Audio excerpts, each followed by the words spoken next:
Hello everyone, I am the storyteller and I am here to help you today. I know you use this video to fall asleep, so before that, like the video and subscribe to the channel. Also, where are you from and what time are you watching? Now get comfortable and relax. I had no idea the apartment I moved into would keep me awake at night with strange voices. I picked the place because it looked old and had thick walls. I wanted privacy and a bit of history. It sounded like a great deal at first. Nobody warned me about the locked room at the end of the hall. The landlord just mentioned it was off limits due to building policy, and I didn't think much of it. I never expected to hear faint singing and gentle whispers coming from behind that door. I remember my first night there. I was tired from hauling boxes all day and I crashed on the couch in the living room. Around midnight, I woke up to what sounded like low humming. My eyes were half open, and I couldn't tell if I was dreaming. I sat up and realized it was coming through the hallway.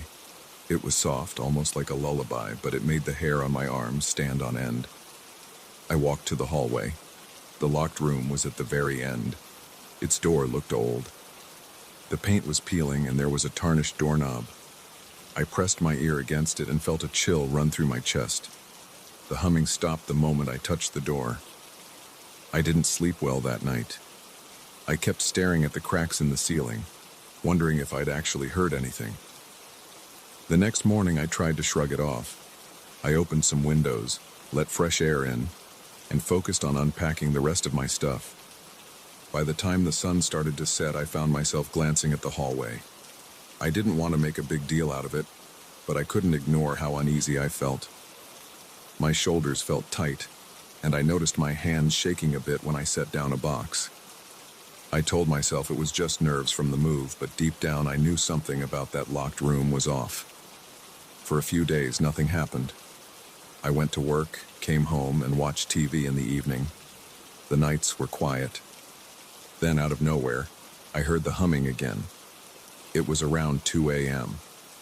I sat up in bed, and my heart started pounding.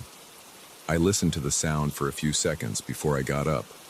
I walked through the hallway in the dark, using my phone's flashlight to guide me.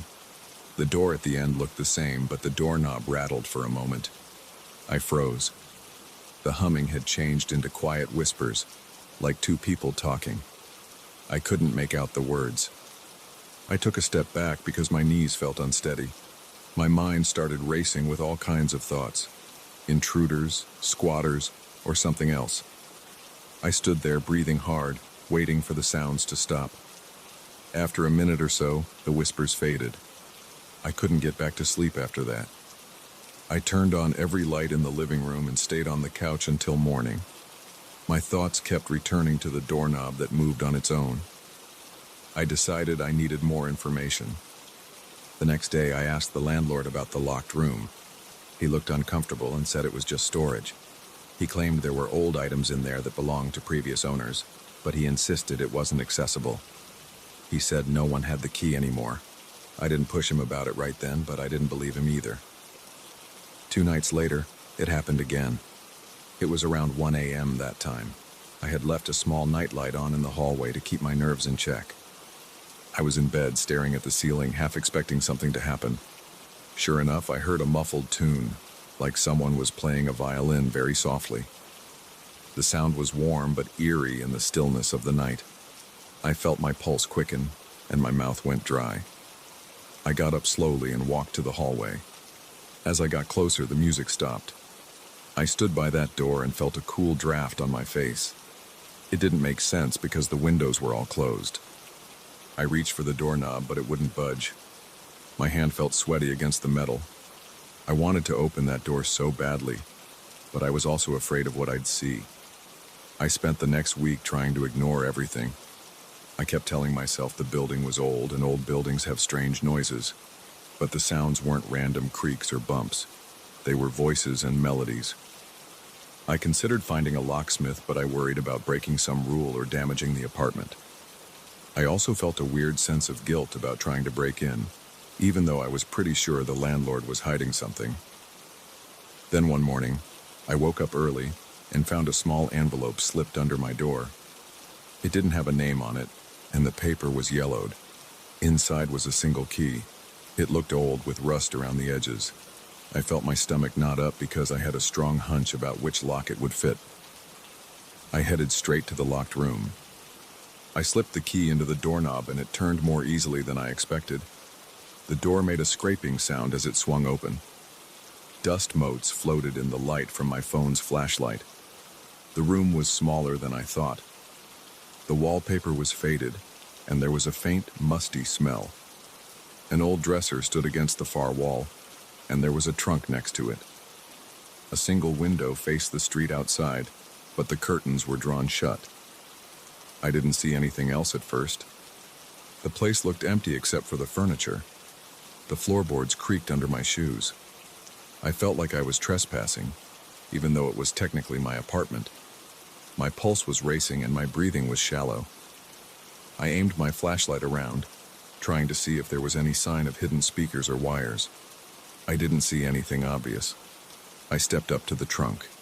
It was locked with a small latch, but the latch looked old and fragile. I gave it a firm pull and it broke off in my hand. I opened the trunk and a wave of dust hit my face. Inside there were a few letters, some photos, and what looked like a journal.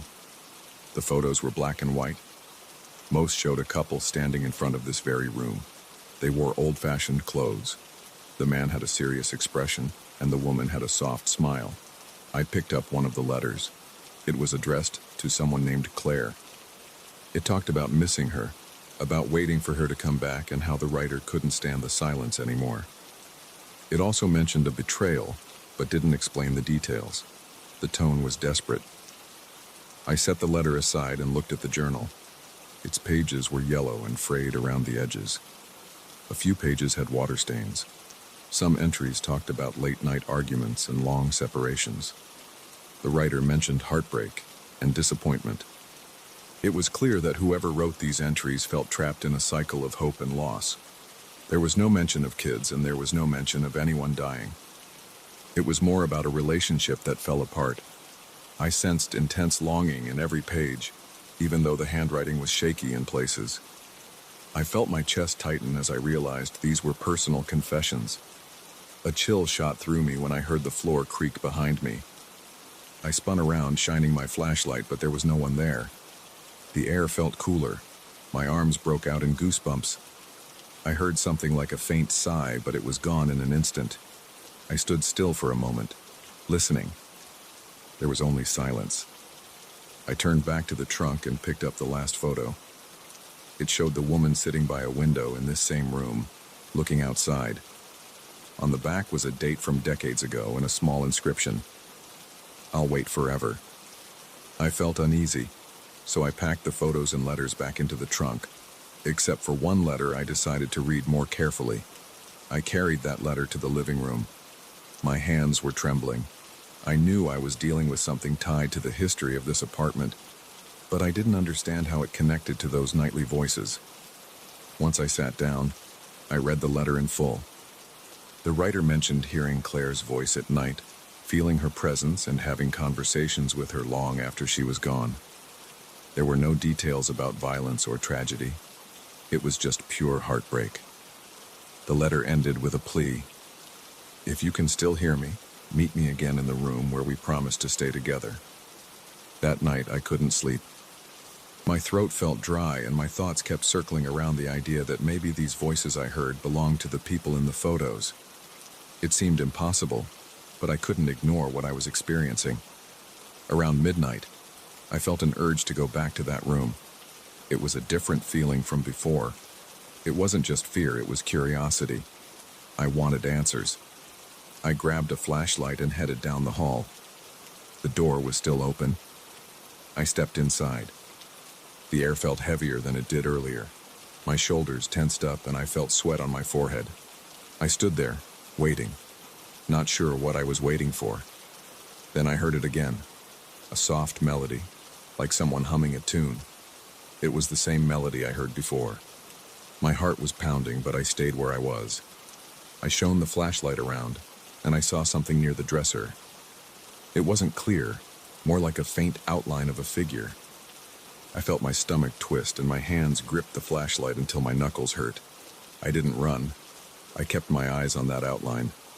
It flickered for a moment and the humming stopped. Then I heard a whisper. It sounded like a woman's voice, but I couldn't catch the words.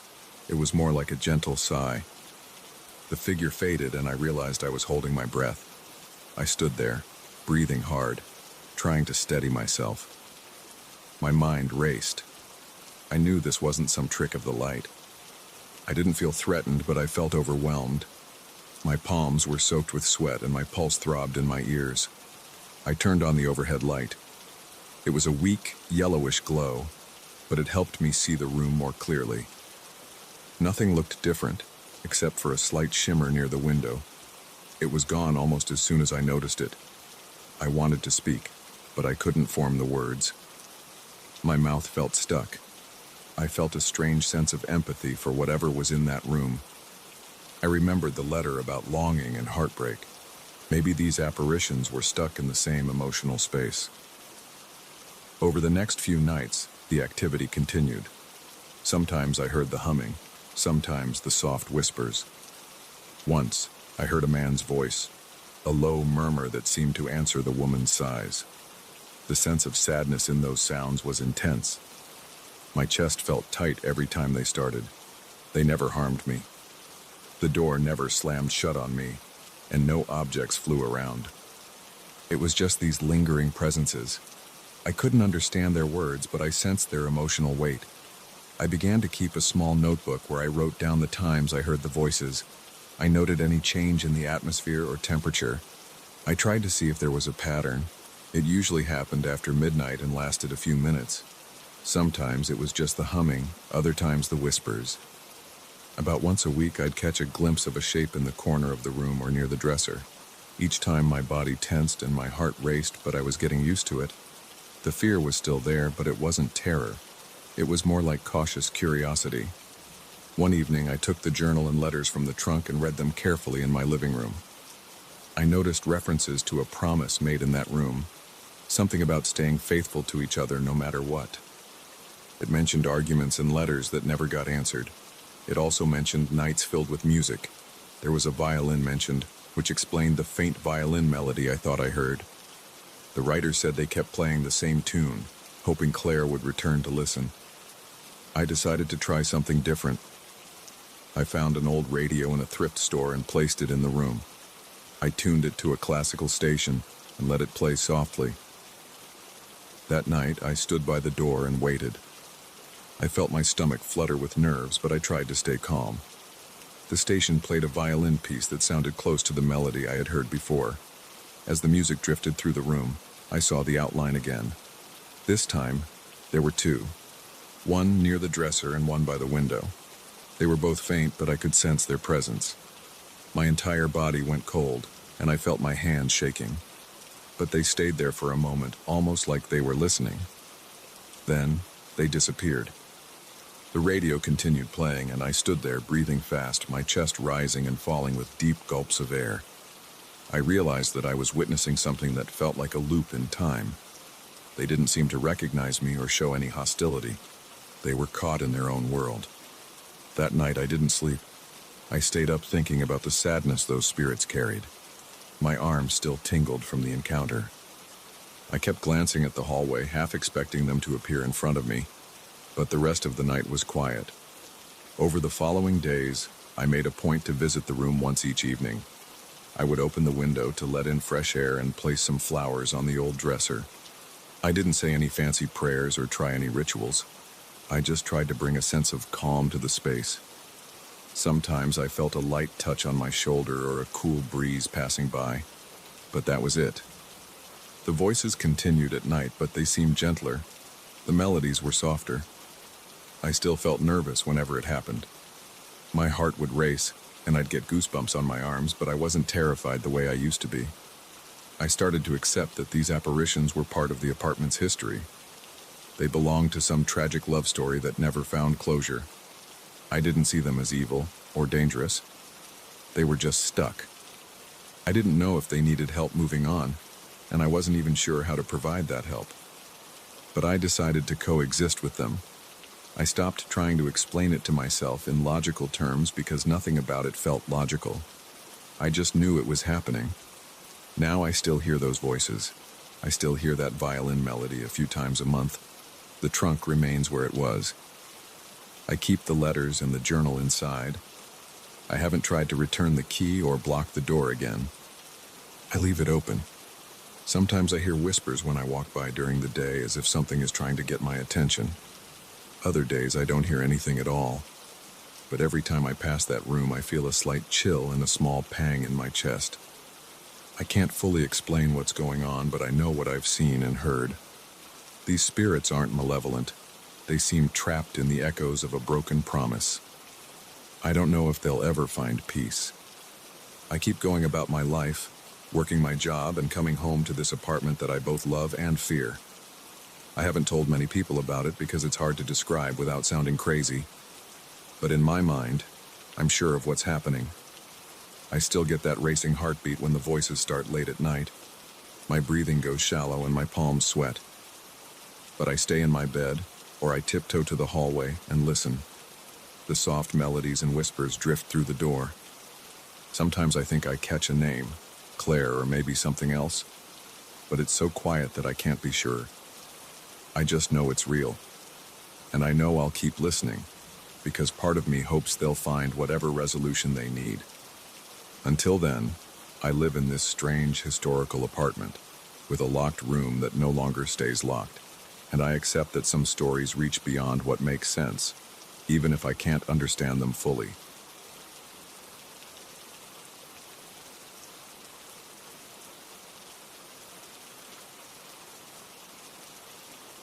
I stepped into the lobby on my first day as the new owner of this old building. The place felt heavy, the walls looked worn, and the air smelled stale, like it hadn't been aired out in years. I remember standing near the entrance, scanning the long corridor and the high ceiling. It reminded me of a classic museum, except the paint was peeling in some corners. My plan was straightforward: restore the property, put my office upstairs, and rent out a few rooms. Nothing seemed complicated at first. I thought it would be a normal renovation project, but things felt off. I heard footsteps echoing from somewhere above, even though the building was supposed to be empty. I tried to ignore the sound and went around checking light switches, windows, and doors. I had a flashlight, but most of the overhead fixtures worked. The caretaker had left the electricity on for me. I noticed the central staircase right away. It was made of old oak, polished once upon a time, but now dull. The banister seemed sturdy, though. I'm not sure why, but I found myself staring at the steps for a while, noticing slight scratches on the wood and a few old marks that looked like they could have been from furniture being hauled up and down. Then I heard the footsteps again. It was a steady beat, like someone walking at a normal pace, and it seemed to come from the third or fourth step. The sound cut off after a few seconds. I felt a chill on the back of my neck. I still believed I was just nervous because everything around me was so silent. I walked upstairs, determined to inspect each floor. The second level had a few large rooms that once served as offices for the previous owners. The windows faced the street, but the glass looked dirty. I touched the wall and felt how cold it was. The building had no central heating left, so I made a mental note to hire someone to install a modern system. I also noticed the echo in each room, the way my footsteps bounced off the walls. But there was something else, a faint shuffle that didn't match my own movements. Every time I turned around, I saw nothing but dusty floors and old furniture. My heart pounded hard, but I kept going. I wanted to finish my inspection quickly. Before I left that day, I checked the staircase one more time. I ran my hand along the banister. The wood felt smooth in some spots and splintered in others. When I leaned closer, I heard a soft creak that didn't match my own shifting weight. It was as if someone had lightly stepped on one of the higher steps. I turned around, shining my flashlight, but the beam just revealed the empty hallway. I felt uneasy. I left in a hurry, locking up behind me. I told myself it was an old building and old buildings make sounds. Over the next week, I came back each day, sometimes in the morning, sometimes in the late afternoon. Every single time I heard those strange footsteps on the staircase. They varied in pace, Sometimes they were slow, a few steps at a time, then silence. Other times, they seemed more energetic, like someone climbing all the way from the first floor to the second floor in a steady rhythm. I tried to rationalize it. Maybe the wood was settling or the pipes were creating some weird vibration. I wasn't exactly an expert in old architecture, so I figured I could ask around or hire someone who knew about these structures. But each time it happened, I felt a twinge in my chest and my hands got sweaty. I decided to speak with a local contact who knew the building's history. He was an older man who ran a small antiques shop down the street. He said he had heard rumors about the place. He mentioned that previous tenants sometimes complained about odd noises, mostly on the main staircase and the adjoining hallways. He had no proof of anything supernatural, but he said people left the building feeling uneasy. Then he looked at me with a curious expression and told me to talk to some of the former residents if I wanted details. I agreed and got a few phone numbers from him. I called them in the following days. The first person I spoke to was a woman who ran a small law office there back in the 1980s. She told me she often stayed late, catching up on paperwork. She claimed she heard footsteps on the stairs every night. She even tried waiting by the landing to see who was walking around, but no one ever showed up. She had left after only a year. The second person I managed to contact was a retired accountant who had worked there for a few months in the early 1990s. He also heard the same sounds. He said it got under his skin so much that he asked to move to a different location for his job. He didn't see anything, but the footsteps were always clear and consistent. I asked them both if they knew any stories behind it, but they had no direct explanation. They only heard rumors from older neighbors who talked about a spirit or an echo from the past. The rumor was that the staircase had some kind of wandering presence that made itself known through footsteps. I felt a rush of anxiety when I realized my experiences matched theirs. This wasn't just my imagination. Something was definitely there, repeating the same pattern. I decided to do a deeper investigation. I looked for old documents in the county records, but many of the files were missing or incomplete.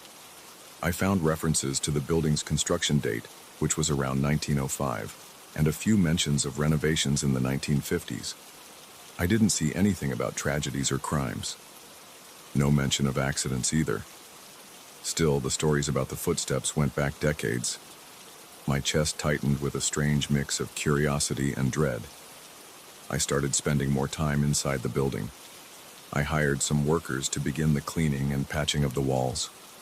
I instructed them to focus on the upper floors first so I could observe the staircase area. I wanted to see if the noise would disappear once people were around. But the footsteps continued. Sometimes the workers heard them too, though they tried to dismiss it as the building settling. Their expression said otherwise. I noticed the younger guys would avoid going near the staircase alone. They'd always wait for someone else to come along. That made me even more convinced we were dealing with something unexplained. One evening, after the workers left, I stayed behind.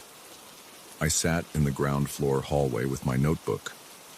I had turned off most of the lights except for a single lamp that lit up the bottom of the stairs. I wanted to see if I could capture the moment the footsteps started. I had my phone set to record audio. For about an hour, everything was silent. Then, around 7:30 p.m., I heard a light creak. I froze. My heart pounded. Another creak followed. Then a sequence of steps, one after another, moving upward. I felt my throat go dry. I tried not to move, listening as the steps reached the top landing. Then silence. My skin prickled. I could feel my pulse in my ears. I looked at my phone to see if it was still recording. It was. I replayed the audio right away. I heard my breathing, and I heard the footsteps. They were real. I felt my stomach knot up. I wasn't imagining anything. Something was walking on that staircase, and it wasn't me. I climbed the stairs slowly, shining a flashlight ahead of me. The old wood groaned under my weight. I could see my own footprints in the dust, but there were no fresh prints except mine. The air felt colder on the second landing. I reached the top and looked around. Empty rooms, dusty floors, broken light fixtures. I tried to call out, "Who's there?"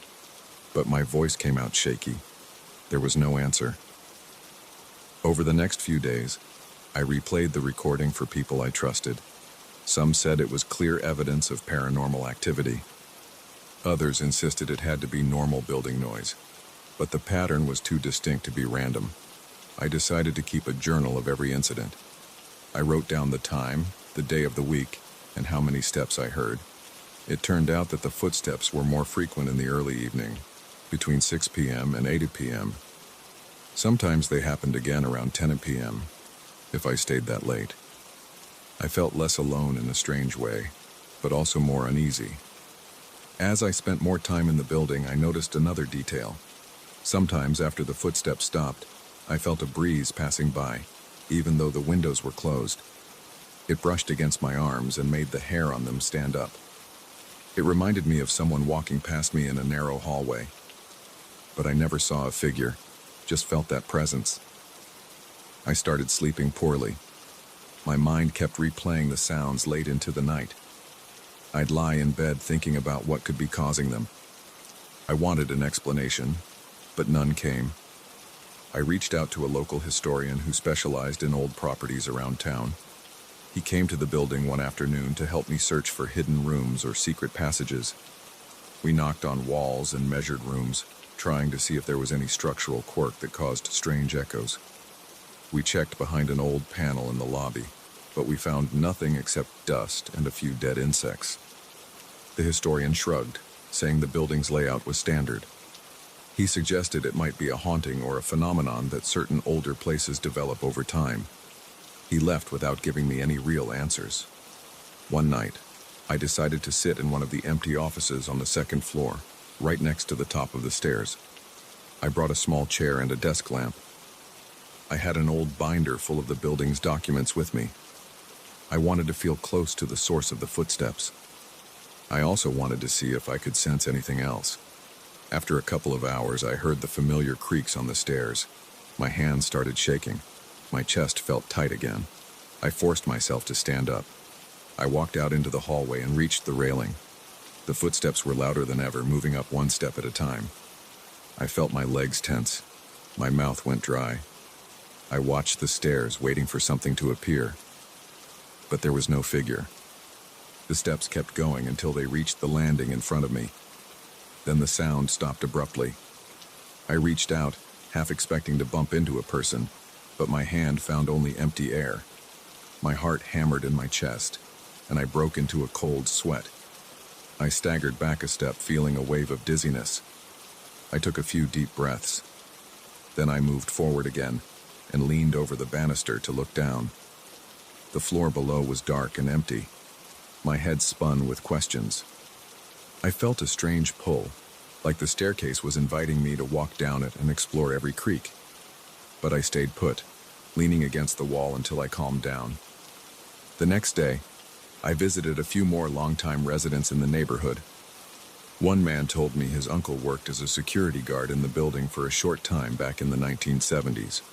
He said his uncle heard the same footsteps and believed there was a spirit trapped there.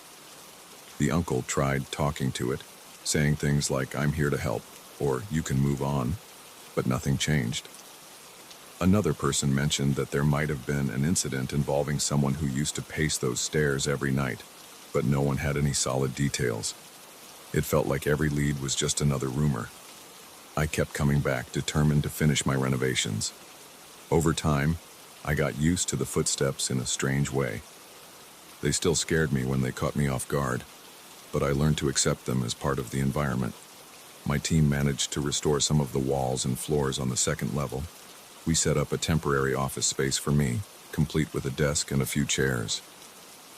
Despite the eerie sounds, I refused to give up on the building. I felt that I had a responsibility to figure out the truth, or at least make peace with it. One evening I stayed later than usual, wrapping up some paperwork. The footsteps started around 7 p.m., the same steady climb I'd heard so many times. I grabbed my phone and walked into the hallway. My palms were sweating again, and I felt my pulse racing. But I called out softly, "I'm just here to finish what I started. I don't know if you can hear me, but I want to make this place good again." My voice echoed, and I heard the footsteps continue. They stopped near the top of the stairs. I felt that same breeze pass by, brushing my shoulder. A cold shiver ran down my spine, but I stood my ground. I waited in silence for a while. The building felt still. My footsteps on the old floor seemed to be the only ones left. I decided to head home. I switched off the lights, locked up, and stepped outside into the night air. My hands were shaking and my forehead was covered in sweat. I realized that, despite everything, I felt more determined than ever. I wanted to see this project through. I wanted to solve the mystery of those footsteps, or at least coexist with them. Over the next few weeks, I continued the renovation. The workers came and went. The place started looking more like a functional office space. The main staircase remained the same, though. I didn't want to replace it or cover it up. It felt like the central point of whatever was happening. I kept hearing those footsteps, sometimes multiple times a day. The workers heard them too, but they just exchanged nervous glances and got on with their jobs. No one quit. No one got hurt. We all carried on. By the time we finished most of the restoration, I had set up my main office on the second floor, right at the end of the hallway. I still heard the footsteps on occasion, usually in the evenings or early mornings. I never found a clear explanation, but I began to accept that the staircase carried a presence that wouldn't leave. It might be a leftover echo, a restless spirit, or some unknown energy. Whatever it was, it belonged to this building. And in a strange way, so did I. I didn't have a neat resolution. I just knew that I'd learned to live with it. I'm still here today, working in this old place, running my business. Sometimes I pause and listen. I hear those same steps, steady and unhurried, moving up or down the staircase. My heart always skips a beat. Then the sound fades and I keep going with my day. That's my story. I came here expecting a normal renovation, and I ended up sharing space with something I can't fully explain, but I'm not leaving. This is my building now. The footsteps may never stop, but neither will I.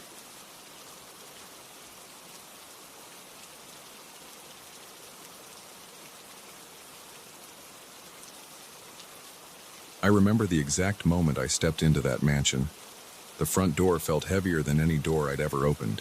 Its hinges made a dry, scraping sound that cut through my ears. The air inside smelled like old wood and stale fabric.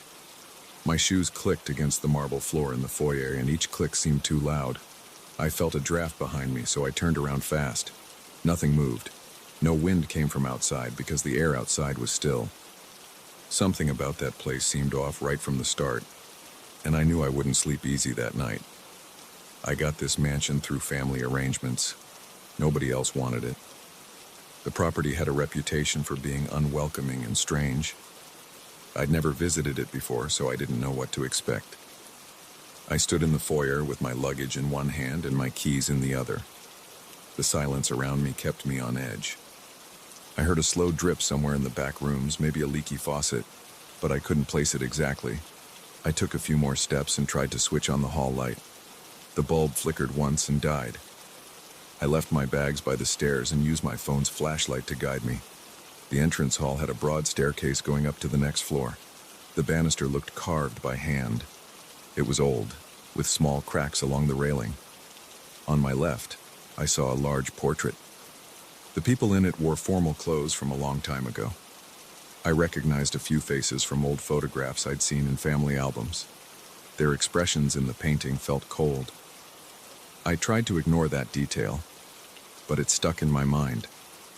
My footsteps echoed as I walked forward, and I heard that drip again. I followed the noise into a hallway lined with dusty lamps on side tables. The hallway ended in a kitchen. It was large, with a stone floor and an old stove in the corner. The faucet at the sink had a slow leak, so I tightened it. The drip stopped. I looked at the counters and saw thick layers of dust. Every time I touched something, a cloud rose up. The smell of mold lingered near the sink. I spotted a back door that led to a small courtyard. I opened it to let in fresh air. The hinges squeaked and a gust of damp wind blew in. It had started raining outside. The sound of rain on the flagstones felt gloomy, but it also broke the heavy silence. I closed the door after a minute and checked the lock. It stuck a bit, but it held. I decided to pick a room on the ground floor to set up for the night. I didn't want to walk around in the dark more than necessary. I found a study near the foyer with an old couch. Its fabric had a musty smell, but it looked sturdy. I put my bag on a small table and took out a flashlight and some batteries. I planned to explore the upstairs the next morning. For now, I wanted to get a feel for the place and see if the lights worked in any other rooms. I flicked the switch in the study. The lamp on the desk flickered to life, though it gave off a weak, yellow glow. At least it stayed on. With a bit of light, I could see the details in the study. The walls were lined with shelves filled with old books. I glanced at a few titles. Some were in languages I couldn't read. Others had titles about local history or genealogies. I also noticed a large stack of rolled-up papers tied with twine.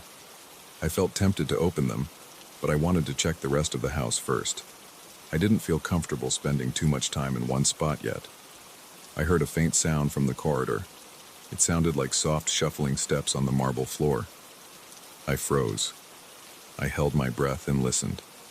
Nothing. I clicked off the desk lamp. That left me with darkness, apart from the faint beam from my flashlight.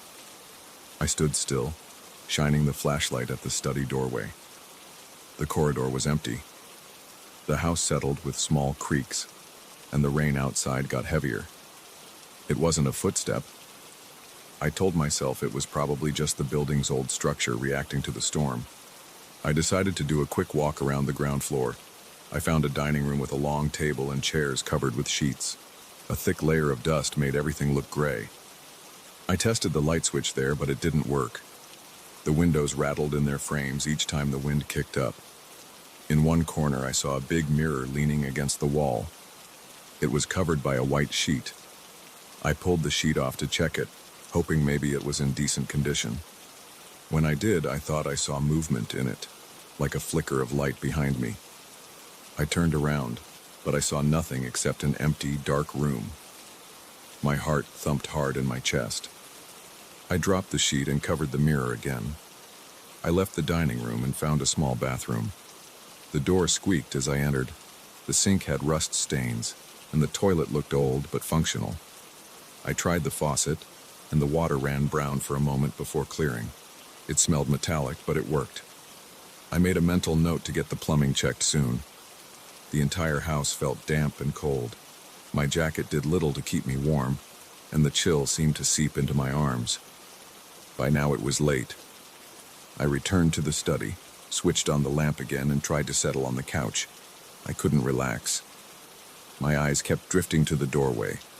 The rain beat against the windows, and thunder rumbled in the distance. The sounds echoed through the house, making me tense. I noticed a draft from under the study door. A chill breeze moved across my legs. I pulled out a small blanket from my bag, tried to cover myself, and closed my eyes. The couch creaked under my weight. I sat there breathing slowly, trying to calm my mind. At some point, I must have dozed off. I woke to the sound of something scraping across the floor in the hallway. My chest tightened. I grabbed my flashlight, got up, and moved toward the door. My heart pounded. My palms felt clammy. I paused, pressed my ear to the door, and listened. The scraping sound repeated, then stopped. I opened the door a crack and aimed the flashlight down the corridor. Nothing moved, but I saw faint scratches on the marble, as if something heavy had been dragged.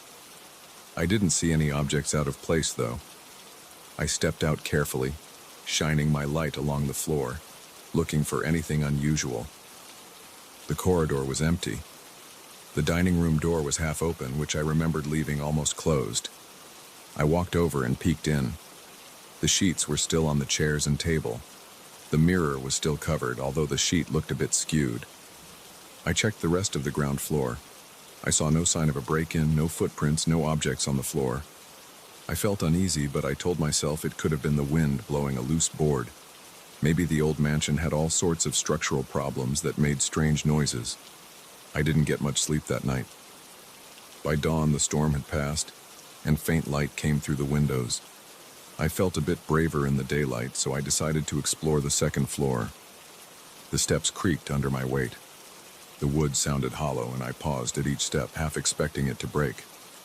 My flashlight felt useless now that sunlight washed over the stairwell through a big stained glass window. The colors in the glass were faded, mostly dull reds and blues. Dust motes floated in the beam of light that came through. Upstairs, I found a long corridor with several closed doors. At the far end, a large window overlooked the grounds behind the mansion. The land was overgrown with weeds. An old greenhouse stood at the edge of the property, its glass roof broken in places. I tried the first door on my left.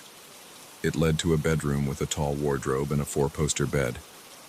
The mattress looked lumpy, and the sheets were yellowed and musty. I opened the wardrobe. It held a few pieces of old clothing on wooden hangers. The smell of mothballs wafted out, and I coughed a bit. Nothing else in that room drew my attention. The second door opened into a small sitting room with 2 armchairs and a bookshelf. A cold fireplace stood against one wall. The chairs had tattered upholstery, and the wallpaper peeled in large strips. I checked the bookshelf. A few old novels and notebooks rested there. Most were damp and stained. One notebook had detailed sketches of the mansion's exterior.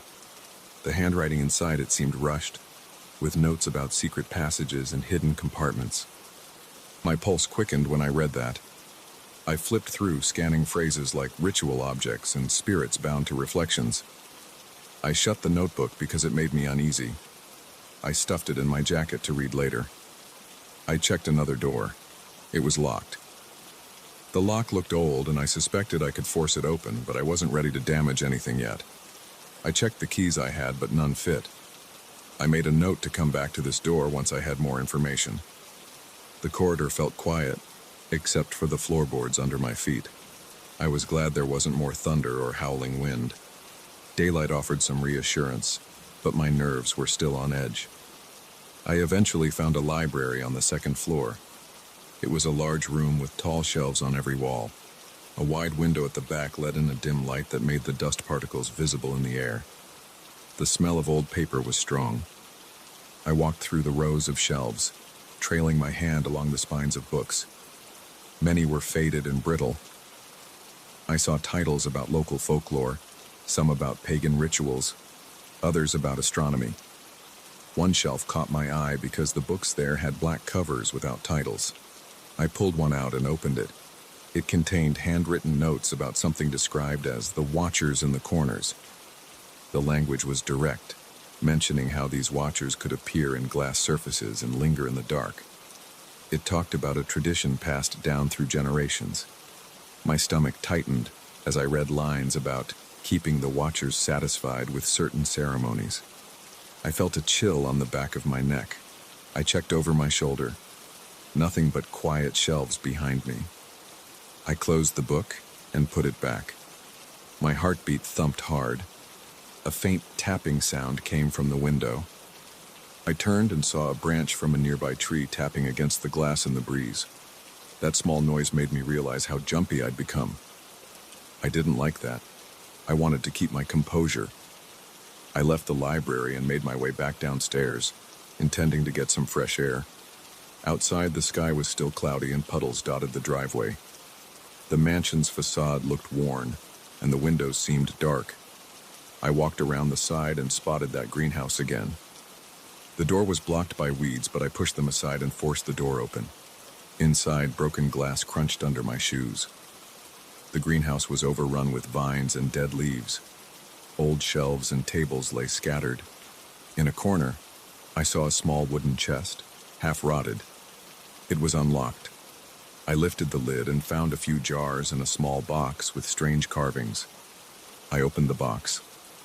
Inside, there was an old piece of parchment with symbols I didn't understand. The lines were bold, almost frantic in design, and at the bottom there was a date scrawled in red ink. I recognized the year from the books in the library. It matched references to old rituals. I felt a cold sweat break out on my forehead. I heard something rustle behind me. I spun around and held my breath. The air was still, but I thought I saw a shape near the door. For a second, I couldn't move. My hands trembled. My throat went dry. I forced myself to walk toward the door. The shape was gone. I stepped outside, breathing fast, my heart hammering in my chest. I looked around the grounds. No one was there. The trees dripped with rainwater and the breeze made the branches sway. I hurried back to the mansion, feeling exposed in the open air. Once inside, I locked the door behind me and dropped into a chair in the foyer. I stared at the large portrait on the wall. The faces seemed to watch me. My pulse still raced. I needed to figure out what was going on in this place. I decided to revisit that notebook from the sitting room. I pulled it out and read it more carefully. There were pages talking about mirrors and windows. It said that at night you might catch sight of these watchers. They appeared as faint reflections that moved when you moved. It claimed that if you performed certain rites, you could bind them. The notes were chaotic, mentioning flickering lights and hushed voices. While I sat reading, a loud thump came from upstairs. The sound startled me so much I almost dropped the notebook. My legs felt weak as I stood up. I grabbed my flashlight again and went to the foot of the stairs. I looked up. The corridor overhead was dark, even though there was some daylight behind me. I climbed the steps slowly, my hand on the banister. Each step seemed to echo. I reached the second floor and listened. The corridor was silent. I passed the locked door, then moved to the library. Nothing looked different. I checked the bedroom I'd seen earlier. No change. The sitting room was the same. I kept thinking about the locked door, though. I decided I had to see what was inside. I went back downstairs and found a small toolbox in a closet near the kitchen. It had a few screwdrivers, a wrench, and an old hammer. I returned to the locked door, slid the screwdriver into the crack, and tried to pry the latch. The door gave with a sudden snap and I pushed it open. It was a small room with no windows. The walls were lined with shelves full of dusty jars. The jars contained herbs, dried leaves, and powders. A wooden table in the center held a large bowl with dark stains. My stomach churned when I saw faint marks on the floor, like a circle drawn with some faded substance. Everything smelled musty and stale. I had a strong urge to leave, but I forced myself to check the shelves. Most jars were unlabeled. One had a faded tag with a symbol that matched something I'd seen in the book about watchers. My skin prickled. My breath caught in my throat. I heard a small creak behind me. My heart jumped. I spun around, but no one stood there. My hand shook as I pointed the flashlight at the doorway. The corridor outside was empty. I stepped out of that room, slammed the door, and leaned against the wall. My chest rose and fell with heavy breaths. The idea of rituals in that house felt too real now. There were signs everywhere: strange books, that locked room, the greenhouse box, the warnings about watchers. I realized the mansion held a legacy of secret practices that didn't make sense to me. I felt cornered by something I couldn't explain. I didn't sleep much that second night. I sat in the study with the lamp on, listening for any sounds in the corridors. The rain came back, lighter this time, tapping on the windows.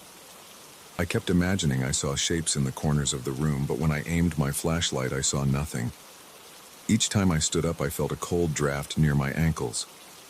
My muscles were tense and my stomach felt tight. I kept checking my phone, but the battery was low. I stared at the time, waiting for morning.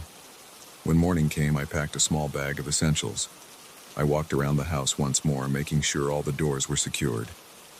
I caught my own reflection in a mirror in the foyer and froze. My eyes looked bloodshot and my face looked pale. The feeling of being watched was impossible to shake.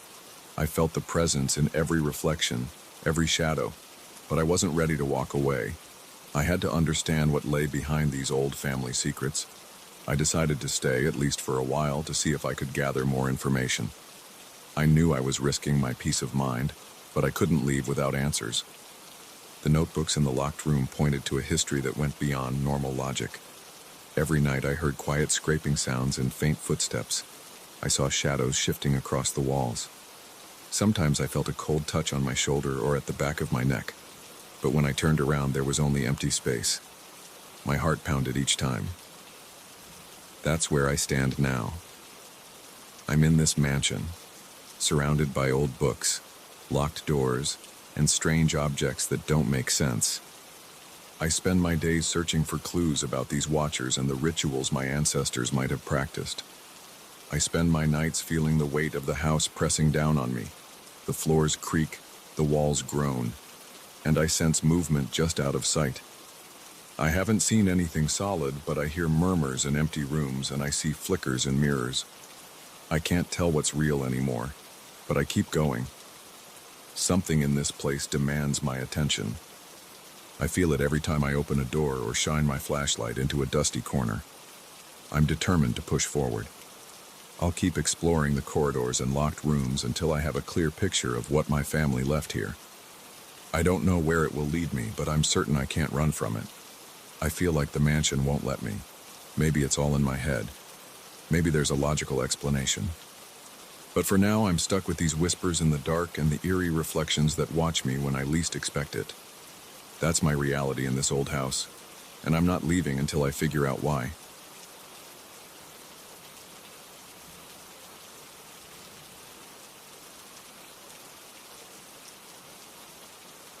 I never planned to find anything sealed inside the walls. I thought I would just rip out old plaster, clear out debris, and set up fresh drywall. Instead, I discovered a manuscript wrapped in an oilcloth behind a loose section of wood paneling. It caught my eye because it didn't look like something randomly stuffed there. It looked intentional, hidden with care. I felt my pulse spike the moment I saw it. I stopped everything and pulled it free. The renovation could wait. My name is Daniel. I bought this old building a few months ago. It used to be an office space, maybe a small factory at one point. The real estate agent wasn't sure. The place looked sturdy, but neglected. I liked the wide corridors and the broad windows. I planned to convert the first floor into a workshop and live upstairs. I'm not an architect, but I enjoy taking things apart and putting them back together. That feeling of progress always gives me a rush. I started by gutting the upstairs. The previous owner had left behind half-finished walls, flaking wallpaper, and brittle wiring. I wanted a clean slate, so I tore through the drywall and pulled out anything that looked warped or rotten. Nothing felt strange during my first week here. The place smelled like dust and stale air. The windows rattled in the wind. The floors creaked if I stepped in the wrong spot. That's normal for a building this old. Things changed on my second week. I was in the bedroom scraping off old paint near the ceiling and I heard a faint voice. It was like a low moan right outside the door. I paused, thinking maybe someone was in the hallway. I checked. Nobody was there. I shook it off and went back to scraping. A few minutes later, the door rattled. It wasn't a gust of wind. It moved like someone grabbed the handle and tried to twist it. I felt my heart pound. I froze for a second. My hands felt cold and clammy. Then I opened the door fast, hoping to catch whoever was messing around. The hallway was empty again. I told myself it was a draft or some weird structural quirk. I had never lived in a place this old. I didn't want to panic. I tried to ignore it. That night, around midnight, I heard light tapping coming from the corridor. My hair stood up on the back of my neck. It wasn't loud, but it was steady. I got out of bed, flicked on the hallway light, and saw the door to the old storeroom at the end of the corridor open about an inch. I was sure I'd closed it earlier.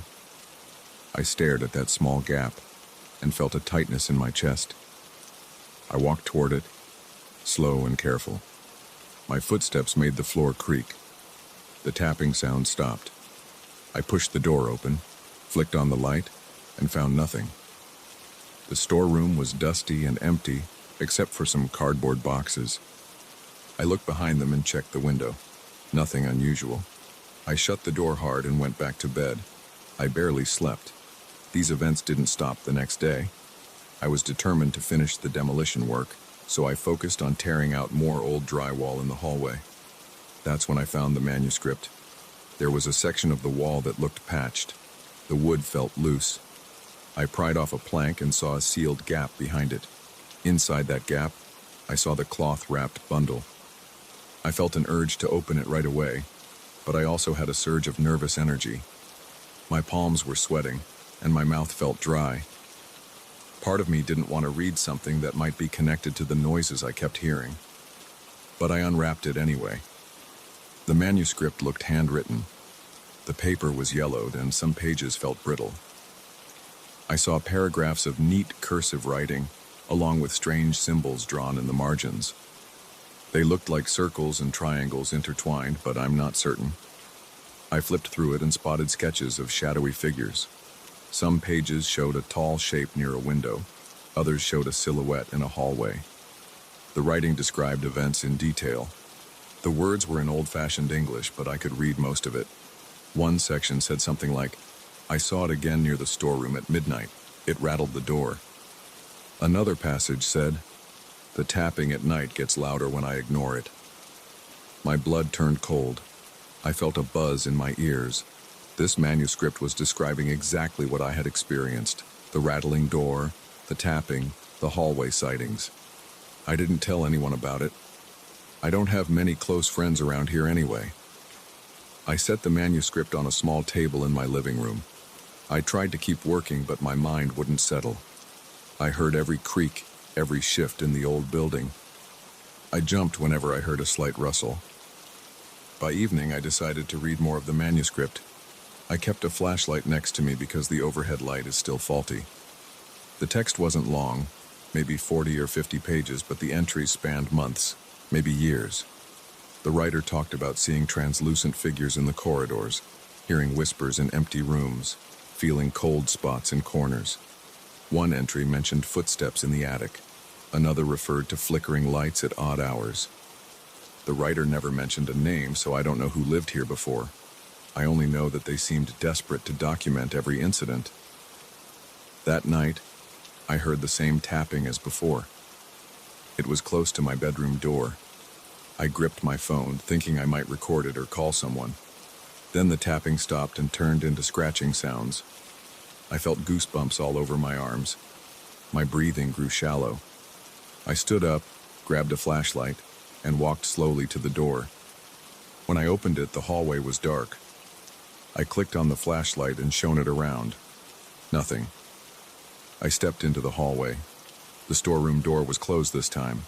The scratching sound seemed to come from behind the walls, maybe near the ceiling. I followed the noise until it stopped near the corner of the corridor. It felt like something was just out of reach, playing with me. My hands trembled. I wanted to yell at it to leave me alone, but I didn't want to make a scene in an empty hallway. The next morning, I woke up feeling drained. I hadn't really slept. I stumbled to the kitchen, made coffee, and sat there with the manuscript on the table. I flipped through more pages. The previous occupant wrote about a repeated pattern. Sightings always happened after a new stage of renovation. If they painted a wall, the footsteps got louder at night. If they replaced old fixtures, the tapping spread to more rooms. The writer believed the building itself was holding something inside, and any change stirred it up. I started to wonder if my demolition was causing the same effect. The more I ripped out old walls, the more these events escalated. I put on some sturdy shoes and continued my work. I wanted to push through.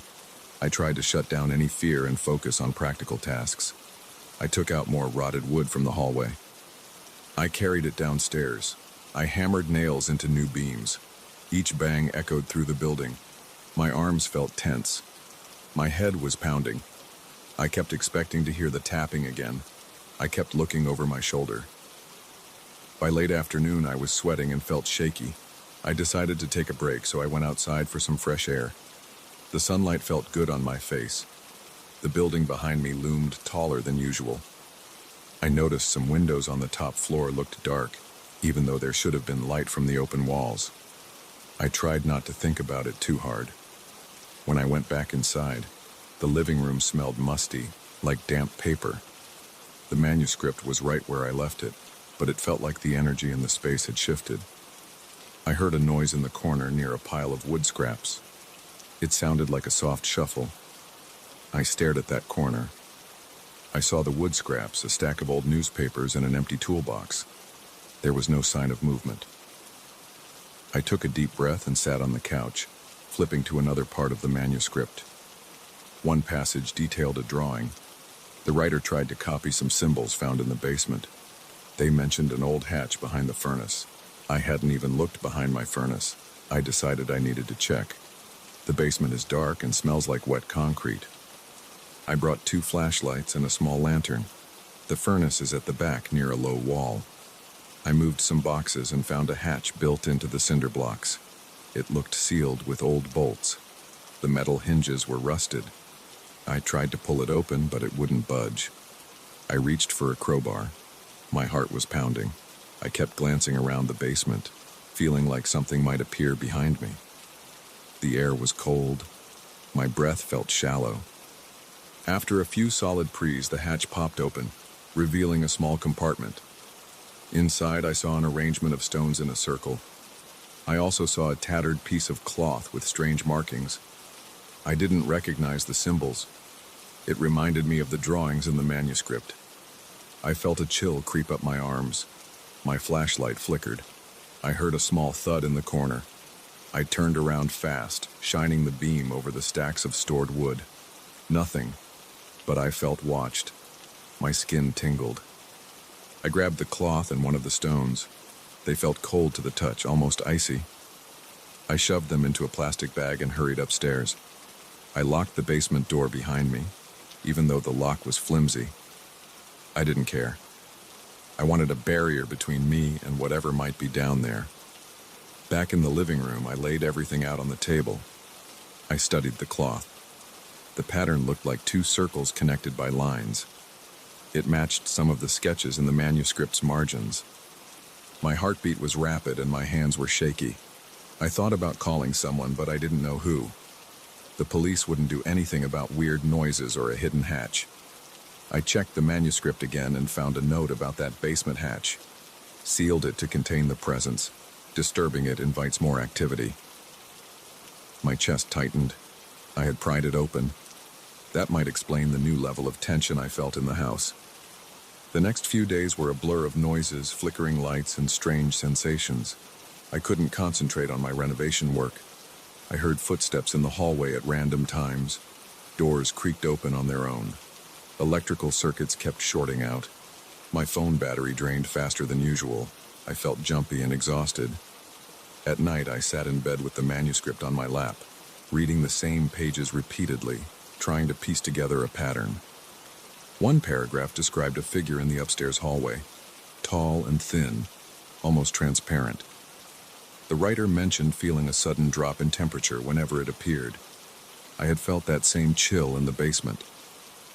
One evening, I was finishing a patch job in the bedroom when I heard footsteps running across the hallway floor. It sounded like heavy boots.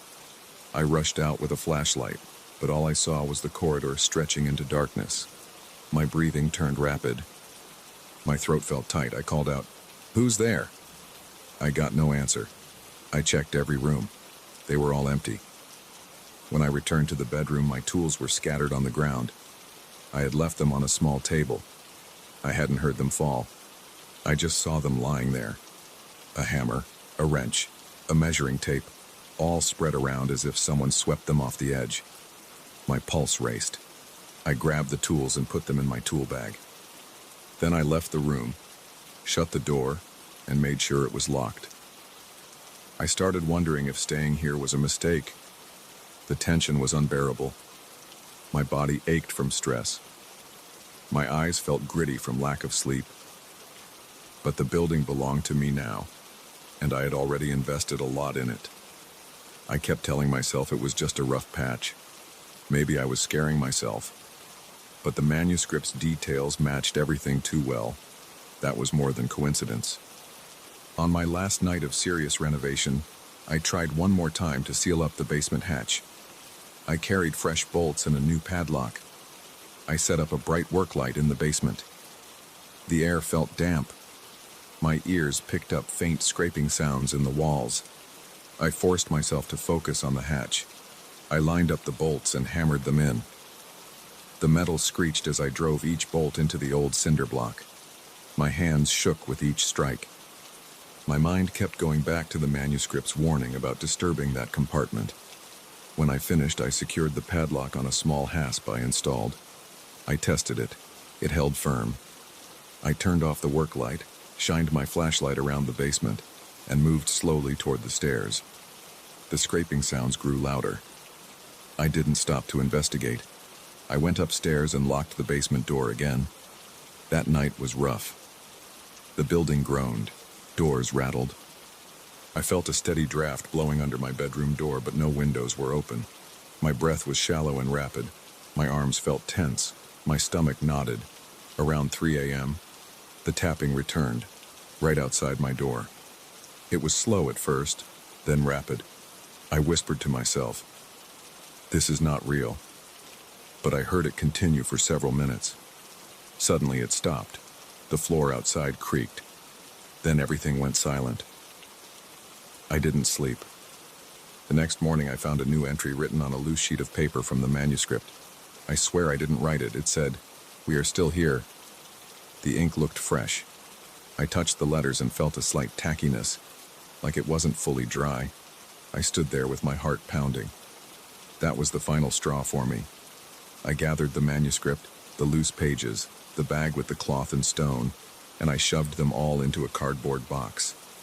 I shoved the box into a locked closet. I didn't want to see it or think about it anymore. I don't know what's going to happen next. I'm still living here, but I'm not sleeping well. The building feels tense. The renovation has stalled because every time I try to work, I hear noises and see things move. I haven't told any neighbors or friends. I'm not sure anyone would believe me. All I can say is that I found that hidden manuscript, and now the same events recorded in those pages are happening to me, step by step, as if my arrival set off a chain of strange phenomena in this place. I don't know if it will ever stop. Maybe sealing that hatch was enough. Maybe not. Either way, I'm here, and I'm dealing with it one day at a time, listening for footsteps, waiting for doors to rattle, and hoping it doesn't get any worse.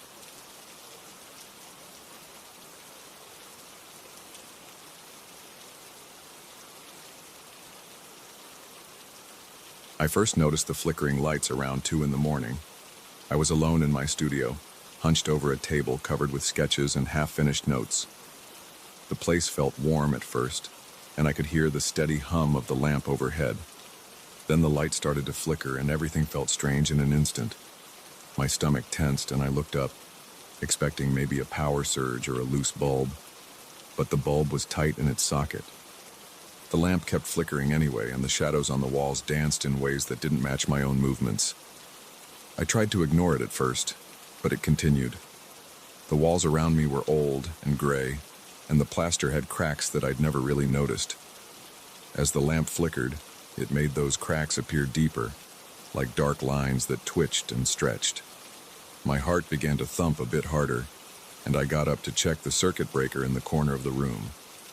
It was behind a wooden panel near the door. I flipped the panel open, crouched down, and ran my fingertips over the switches. Everything looked normal. Nothing had tripped. My hand was steady, though I felt this buzzing in my fingertips, like I was waiting for something else to go wrong. I returned to my table and stood there eyeing the lamp.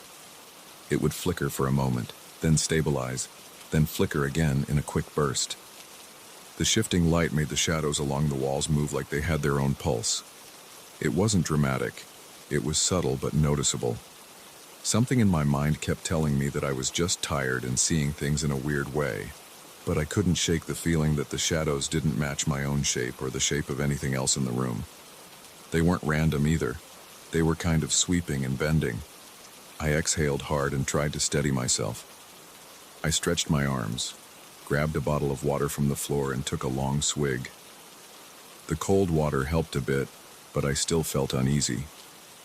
I've always kept old documents in a small cabinet near the entrance.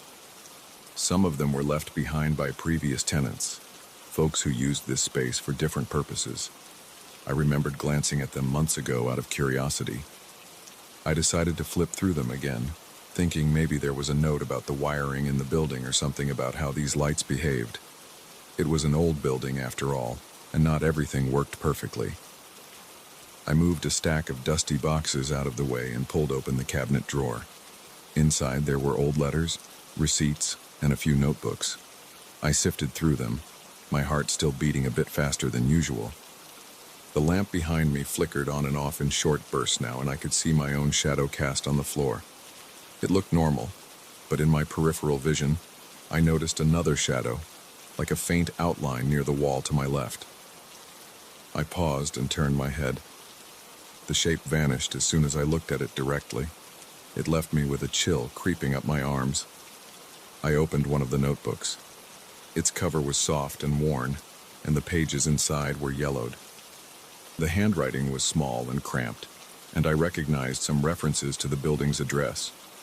It said something about strange patterns on the walls and figures that moved when the lights were low. The writer also mentioned random whispers, though I didn't hear any of that. My mouth went dry as I realized I wasn't the only person who had noticed something odd. There were several dated entries, some describing the shapes as dancing or shifting like living silhouettes. The writer seemed spooked. There were references to losing track of time while watching them. One entry mentioned how the flicker of a lamp triggered the appearance of these forms. I leaned against the wall, flipping through the pages, not sure what I was looking for. I wanted a rational explanation, something about messed up wiring or old bulbs. Instead, I found more descriptions of these shadow figures. My heartbeat was loud in my ears. I thought about leaving, but I also felt compelled to see if I could figure out what was happening. I read enough to feel unsettled. Then the bulb in the main lamp went out completely. The studio plunged into darkness. My breath caught in my throat. I stood perfectly still for a second, my hands on the open notebook. My eyes struggled to adjust. The only light left came from a small desk lamp near my drafting table. It gave off this weak yellowish glow that barely reached the corners of the room. I set the notebook down and walked toward the drafting table, trying not to bump into anything. My footsteps sounded too loud in the dark. The air felt cool and stale, like a draft was coming in through a cracked window. I turned on a small standing lamp by the sofa, hoping for more light. It flickered the moment it turned on, just like the overhead lamp had done. This flicker was even sharper. The shadows near the walls jerked back and forth. They looked like shapes swaying in a strong wind, except there was no wind. I felt my pulse hammering under my skin. My eyes darted around the room, trying to track every odd movement. I couldn't see any direct cause for the flickering, no reason for these shapes to appear.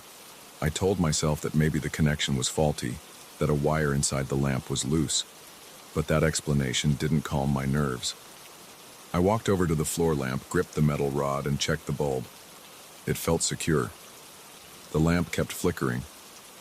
I checked the outlet, tugging gently on the plug. Everything felt normal. Still, the flicker persisted, and the shadows continued their strange dance. My forehead was damp with sweat by then.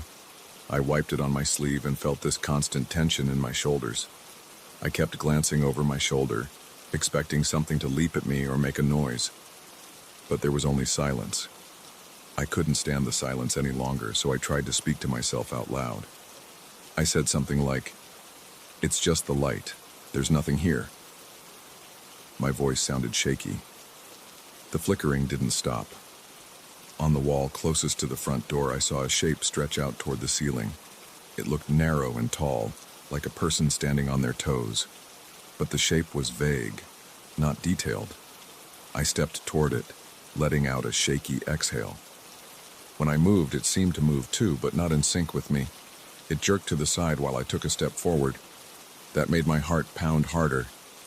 I took another step, and it slid back, like it was retreating into the corner. I felt cold sweat drip down my back. I reached out a hand, but my fingers just touched the bare wall. When I looked at my own shadow, it was normal. But this other shape was gone. My mouth felt chalky. I looked down at the floor, trying to steady my breathing. My chest felt tight. I walked back to the table, picked up the old notebook again, and flipped to another page. There was a mention of a closet. The writer said they saw these shapes slip under the closet door. That gave me a chill, because I had a small supply closet near the back of the studio. I rarely went in there.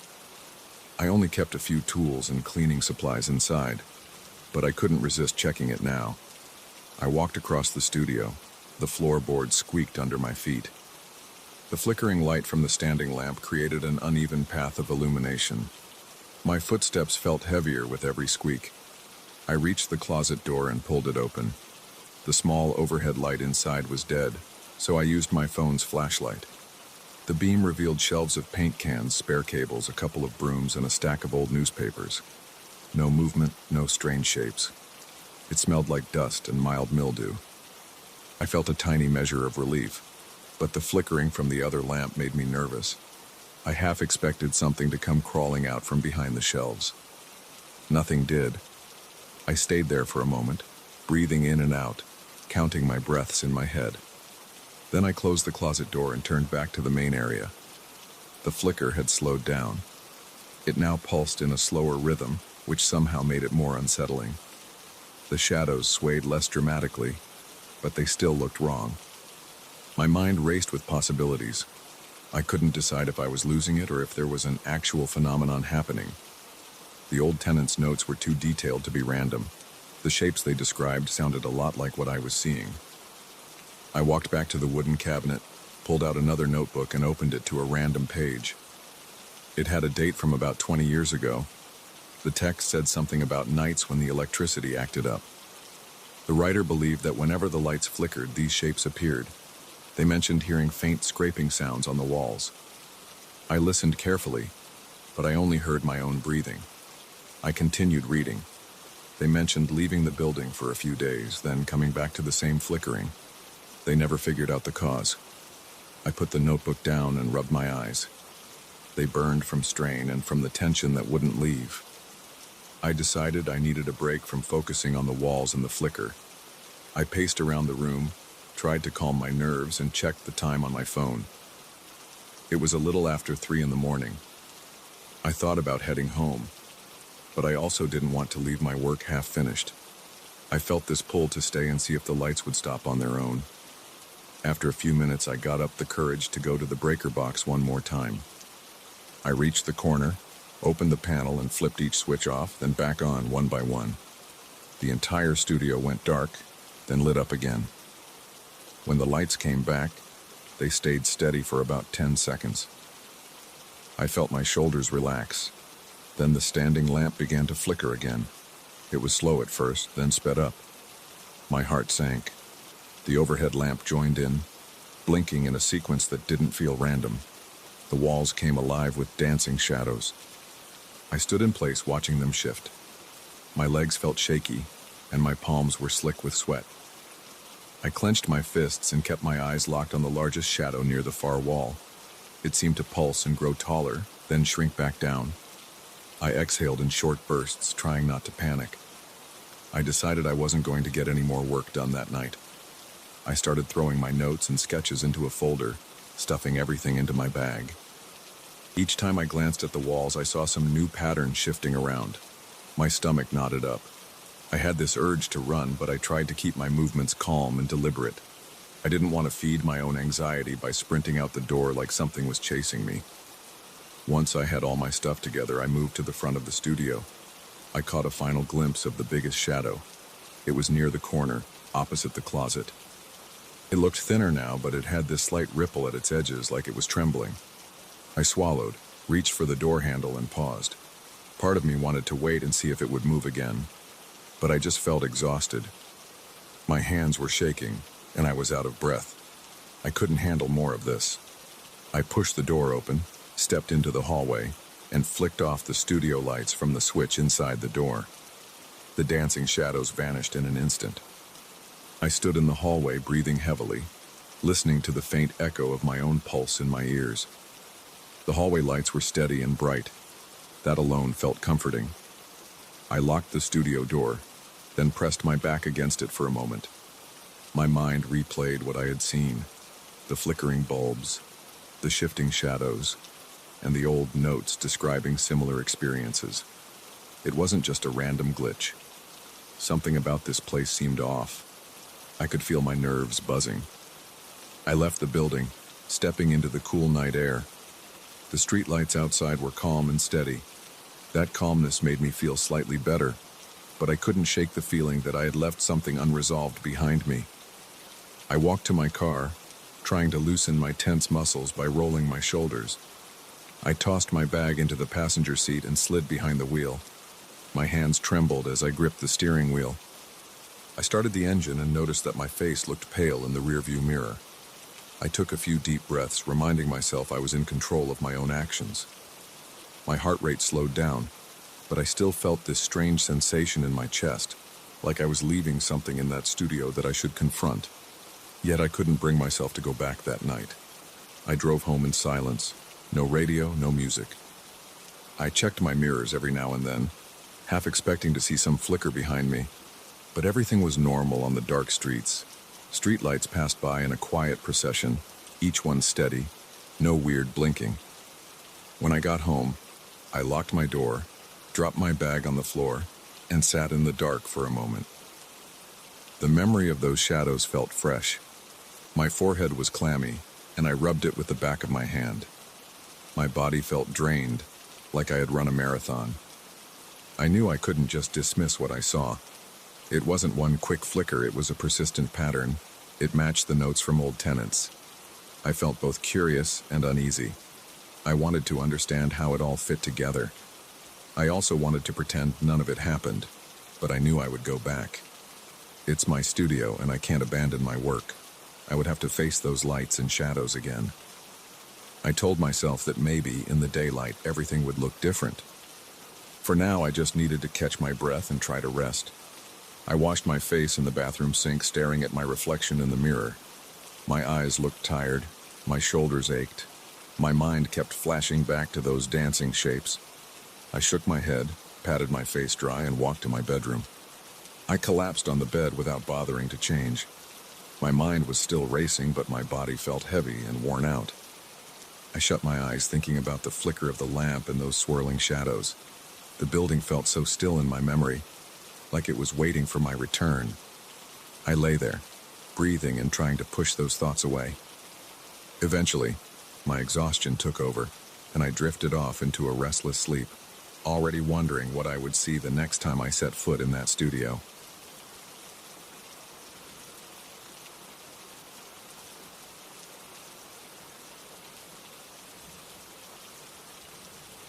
I'm not a superstitious guy, but I knew something was off the moment that old record player started spinning. I had dragged it in from a dusty storage unit and thought it would be a fun piece of decor. I never imagined it would unleash sounds that made my entire body tense up. It started with a single note that hung in the air longer than it should. The second note slid in, more like a whisper than a tone, and I felt the hair on my arms stand straight up. I remember looking around my living room, wondering if I was just freaking myself out. Then that strange melody flooded the space, and I realized I wasn't alone. I live in a small house on a quiet street. It's a one-story place with plain white walls, a modest living room, and a little kitchen off to the side. The record player sat on a wooden console I'd found at a garage sale. The walls were bare except for a few old posters. I keep things simple because I don't like clutter. That night I had a single lamp on, so everything looked dim. The needle touched the vinyl and I heard static first. Then the music began. It wasn't classical or jazz or anything familiar. It felt like it was coming from somewhere else. I couldn't recognize the tune and it made my stomach tighten. I stood there, arms at my sides, eyes locked on the spinning record. My mouth felt dry. The first thing that struck me was the texture of the sound. It seemed layered, but not in a modern sense. It was as if multiple instruments were playing at once, only I couldn't identify any of them. They didn't sound acoustic or electric. They sounded hollow and sharp at the same time. The notes rose and fell in uneven patterns with sudden pauses that seemed to last a second too long. Each pause felt like a little punch to my gut. Then I heard something else. It was like a faint hum in the corner of the room. I glanced around and saw nothing unusual. My living room had the same old furniture, a couch against the wall, a small coffee table, and the console with the record player. But the air felt heavier, like humidity before a storm. I wiped my palms on my jeans because they were getting clammy. When I turned back to the record player, I noticed the curtains on the window next to it shifting, even though the window was closed. It felt like a breeze, but I couldn't feel any air on my skin. My shoulders tightened. I took a few steps toward the console to see if maybe the music was causing vibrations. I reached out and touched the record player's edge. It vibrated under my fingertips in a slow, pulsing rhythm that matched the music. It wasn't just the normal movement you'd expect from a spinning record. It felt like a heartbeat. I pulled my hand away, uneasy. Then, from the corner of my eye, I saw a dark figure flash across the window. It moved so quickly I wasn't sure if it was outside or a reflection from inside. I jerked around to check. No one was there, just my front yard illuminated by the streetlight. I felt my breathing get shallow. My throat was tight. I told myself I was probably imagining things. I walked to the light switch and flicked it on. The overhead light cast a harsh glow over the living room, washing out the corners. The music kept playing, and it sounded slightly distorted now, like an old radio signal. I stayed there, just listening. Then I felt a gentle tap on my shoulder. I spun around fast, almost losing my balance. My heart pounded against my ribcage. No one was behind me. The room was empty. I tried to calm myself, taking a few slow breaths. But I felt this presence, as though someone was near me, watching. My eyes darted from the couch to the corner near the hallway, but I didn't see anyone. Still, I couldn't shake the sensation of invisible eyes on me. I approached the record player again. The vinyl was plain black without a label. The grooves looked uneven. They seemed deeper than normal, with more ridges than a regular record. The faint lamp beside the console flickered once. I felt a light sweat breaking out on my forehead. The melody grew louder, or at least it seemed to. It echoed in my living room in a way that didn't feel natural. The sound waves hit my chest, creating an uncomfortable pressure. As I stood there, I heard a soft shuffle behind me, like feet scraping the floor. I whipped around. My living room was small, so there weren't many places to hide, but I noticed a faint outline moving near the coffee table. It was like a transparent shape, gliding in sync with the music. I froze. My muscles tensed, and I felt a cold chill on the back of my neck. I wanted to speak, but my mouth wouldn't open. The shape drifted to the side, and I saw another figure appear near the window. They looked like silhouettes made of smoky air. They moved in slow, sweeping motions, almost like they were dancing. Their bodies swayed in time with the strange melody. My heart pounded, and I had trouble catching my breath. I wanted to turn off the record player, but I was afraid to move. My thoughts raced. I told myself I was imagining things, that maybe I was exhausted, or maybe I had inhaled too much dust when I brought in the record player. But the figures were still there, drifting in my peripheral vision. My mind kept telling me to do something, but my body refused to cooperate. My legs felt like concrete. Eventually, I forced myself to act. I took a few careful steps and reached for the tone arm. When I lifted it, the music stopped. The figures vanished as if someone switched off a light. My living room went still. I could only hear my own breathing. I didn't sleep well that night. Every time I closed my eyes, I heard that uncanny tune. It replayed in my head. I kept hearing the layered chords and feeling that strange pulse in my fingertips. My alarm went off in the morning, and I felt groggy, but I also felt a pull toward the record player. I needed to figure out what was happening. I decided to investigate the disc itself. I pulled the record out from the console and examined it under bright light. It looked worn, with scratches along the edges. The center had no label, just a blank surface with faint markings. I went online and tried to find any information about a record with no label and strange grooves. I searched forums, collector sites, and old music listings. Nothing matched. I called a local music shop owner I know, Paul, and asked if he'd seen anything like it. He told me to bring it over. Later that day, I walked into Paul's shop. It's a small place with shelves full of vintage records and cassettes. The walls have faded posters and band t-shirts. Paul is an older guy with a thin mustache. He took the record and examined it under a magnifier. I watched his face. At first, he looked curious. Then he frowned. He said, "I've never seen anything like this. The grooves are uneven, and there's no sign of a manufacturer. Are you sure this is real?" I explained how I found the record player and the vinyl. He shrugged and admitted he had no clue. He recommended an older collector named Luis, who dealt with rare items. I drove across town to meet Luis in a cramped basement workshop filled with music memorabilia. He put the record on his own turntable. When the needle touched it, I felt a weird wave of tension in the room. It reminded me of what happened in my living room. The same melody began to play, but it sounded less sharp on Luis's system. Luis stared at the spinning record. I saw his hand grip the edge of the table as if steadying himself. After about 30 seconds, he lifted the needle and switched it off. He looked pale. He cleared his throat and said, "This belonged to a musician named Marcos. I've heard rumors. People say he dabbled in things he shouldn't have. They say he used to record music that attracted visitors." I asked him to explain, but he refused to say much more. He told me he knew a former bandmate of that musician, someone who might still have documents or letters. He gave me a phone number. I called that number. A man named Roberto answered. I introduced myself and tried to explain the situation. He paused for a long time, then said, "I thought that record was lost. I don't want to talk about it over the phone. Meet me at a cafe near the old district." He gave me the address. That night I drove there. The cafe was almost empty. We sat in a corner booth. Roberto was in his late 50s, wearing a jacket that looked worn out. He spoke in a hushed voice. He said Marcos was obsessed with capturing hidden sounds. He traveled a lot, collecting different frequencies and blending them into his compositions. Roberto claimed that Marcos once told him he had found a way to bridge something between our world and another place. I leaned in close, listening. My hands trembled a bit because it sounded insane, yet it matched what I'd experienced in my living room.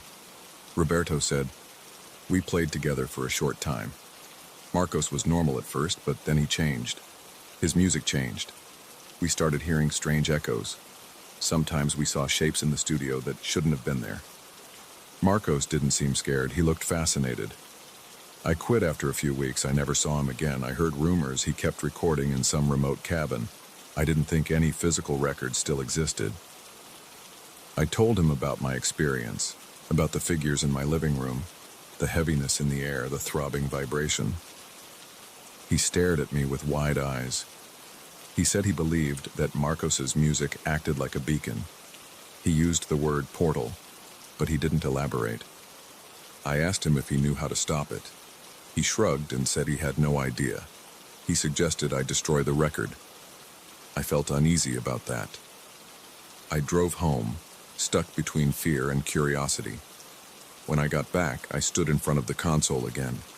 I thought about smashing the record to pieces, but I couldn't bring myself to do it. A part of me wanted answers. I needed to understand what was happening. I decided to place the record on the turntable again, just to see if I could gather more clues. I set up my phone to record video, hoping to capture something I could watch later and analyze. The moment the music started, my spine tingled. My chest felt tight. The temperature dropped slightly and the lights dimmed. The same figures appeared. This time I counted 3. They floated across my living room, their forms barely visible. My heart pounded, but I managed to stay calm enough to watch. They moved like they were in a slow dance. I noticed that whenever a particular note played, they twitched or shook. One of them drifted close to me. I could feel cold air swirling around my arms. My mouth went dry and I had a slight tremor in my hands. Then it backed away and rejoined the others. I forced myself to reach forward and stop the needle again. My head felt light and I stumbled a bit.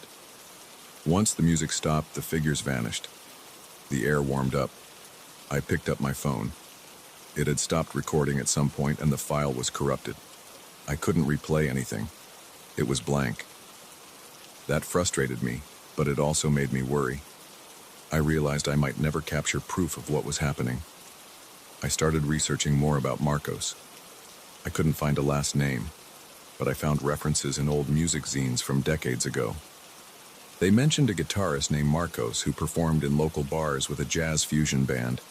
The articles hinted that he experimented with unique tuning systems, sometimes producing unsettling harmonies that made audiences uncomfortable. Some people reported hallucinations during his shows. Others claimed they felt random chills. There was no official record of him after a certain year. I knew the vinyl had to be one of his final creations. I wondered if playing it too often might attract more apparitions. I noticed the next few nights that even without the record spinning, I sometimes felt a presence in my living room. I caught a glimpse of a flicker near the corners, or heard a faint scraping on the hardwood floor. My mind raced, thinking about these spirits. Were they lost? Were they trying to communicate? I had a sense that they were drawn to the music because it reminded them of something they once knew. I started leaving the record in the console without playing it, hoping that would keep my home free of uninvited guests. It seemed to help. The atmosphere felt lighter. The lights stopped flickering. I heard no more scraping, but a part of me felt torn. I wondered if I should return the record to someone who understood it better, or should I try to bury it somewhere no one could find it? I ended up storing it in a locked cabinet. It's still there now. I haven't destroyed it. I guess I'm still curious. Sometimes late at night I think about pulling it out again to see what might happen. I think about those shapes and that slow, haunting melody. I think about Marcos and his strange drive to capture the unexplainable. I feel a surge of dread and excitement in my chest when I picture that record spinning. But for now, I'm trying to live my life without stirring those forces again. I haven't heard that tune in a while, and I prefer it that way. Occasionally I feel something in the house, a slight shift in the air, a light breeze moving across my arm when all the windows are shut. I try to ignore it. I won't lie though, a small part of me misses that rush of adrenaline. Sometimes I stand in front of the console, place my hand on the lid, and feel my heart race as if my body remembers that pulse. Then I walk away and focus on normal tasks. I watch TV, cook dinner, and remind myself that it's best not to invite those strange visitors back. I never did contact Roberto again. I don't think there's anything else he can tell me. I don't talk to Paul about it either. He asked me a couple of times if I found any answers, and I always shake my head and change the subject. I don't want to risk drawing more attention to this record.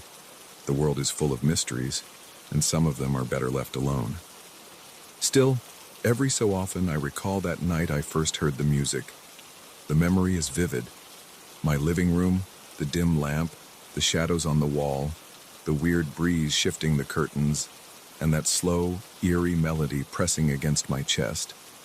I remember the figures and their silent dance, their outlines shimmering like they were on the edge of my vision. And I remember how real it felt. It wasn't a dream. It wasn't an illusion. It was something I can't explain, and it shook me to my core. I keep telling myself that I don't believe in ghosts or portals or any of that stuff. But deep down, I can't deny what I saw. The record and its melody changed something in my home, and maybe in me. I can't say I'll never play it again, but I can say I'm not in a hurry.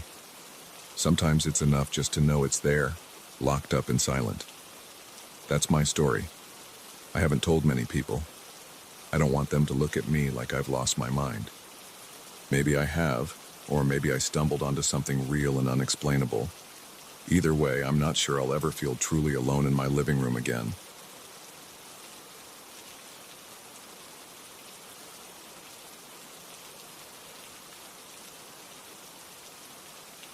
I arrived at this remote place late in the afternoon. The fog was thick, and I could barely see beyond the narrow road in front of me. My car's headlights cut through the haze, but I only saw gray air and a few bare trees. I came here to focus on my research and to avoid the usual noise of everyday life. I planned to stay in a small cabin that I found through a local advertisement. The ad mentioned limited amenities, and the owner warned me about strong mists that covered the area most of the year. I expected calm nights and a simple routine. I didn't expect anything strange. I was wrong. When I parked my car next to the cabin, I noticed the quiet first. I heard no birds, no insects, and no wind. The air felt damp against my face. My jacket clung to my arms, and my breath formed small clouds when I exhaled. The cabin looked old. The wooden boards on the porch felt loose under my feet. I smelled wet leaves on the ground. I opened the door, flicked on the lights, and saw a basic interior. There was a small table, one chair, and a single bed. A short hallway led to a bathroom. The windows were dusty and the floor creaked with every step. I set my suitcase near the bed and placed my notebooks on the table. Outside, the fog continued to drift around the trees. I turned off my car and locked it. My phone showed a weak signal. I tried calling a friend to let him know I had arrived safely, but the call dropped. I didn't bother trying again. I was tired, and my main goal was to get a good night's rest before I started my studies in the morning. I brushed my teeth, changed into clean clothes, and climbed into bed. That first night I slept uneasily. I woke up a few times. Each time I opened my eyes, I noticed that the fog outside seemed to glow under the moonlight. It pressed against the windows, making it hard to see anything beyond the glass. At one point, I thought I saw a shape move near the edge of the porch, but I told myself it was just the mist swirling in the breeze. I forced myself to close my eyes again. When I got up the next day, I felt stiff. My shoulders ached, and I had a slight headache. I made some instant coffee on the small stove. The first sip tasted bitter, but it helped me feel more awake.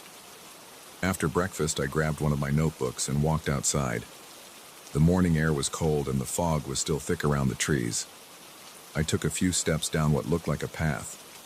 The grass was wet, and I could feel mud sticking to my boots.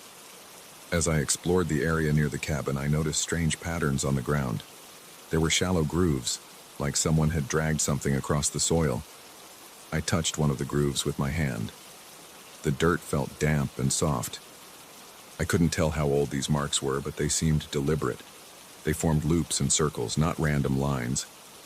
I felt a slight chill when I realized I couldn't explain them.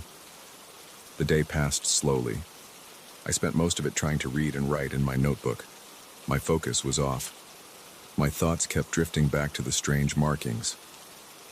In the evening, I lit a small lantern because the cabin's overhead light cast a weak glow. The lantern felt more comforting. Around 8 o'clock, I heard a faint tapping on the side of the cabin. I froze. My pulse sped up. I tried to ignore it, thinking it was just a branch hitting the wall. Then I heard it again. Tap, tap, tap. I stood up and walked to the window. I tried to see outside, but the glass was fogged up and the night mist blocked my view. The tapping stopped. I waited for a few seconds. I heard nothing else. My chest felt tight, and I exhaled slowly. Then I turned off the lantern and walked back to bed. I kept my eyes on the window for a while, but the tapping didn't return. I slept, though it was another restless night. On the third day, I decided to take a longer walk. I wanted to see more of this region. I hoped that by exploring, I'd ease my mind and maybe find a different perspective for my studies. I put on a heavier jacket, grabbed some water, and stepped onto the porch. The air smelled like wet bark and moss. The visibility was only a few yards, but I followed a narrow trail that cut through the trees. After about 15 minutes, I spotted something unusual near a large rock formation. There were faint traces of carvings on the rock. The cuts looked old and worn down, but they formed shapes that reminded me of the marks I saw on the ground. I ran my fingers over the grooves in the stone. They felt rough and uneven. My stomach tightened. I had a strong feeling that I wasn't alone. I looked around. I saw no one. I continued walking. My boots made a squishing sound in the mud, and I could hear dripping water from branches overhead. Then I noticed a faint outline in the fog, about 20 feet ahead of me. It looked like a person standing still. I stopped. My heart pounded in my chest.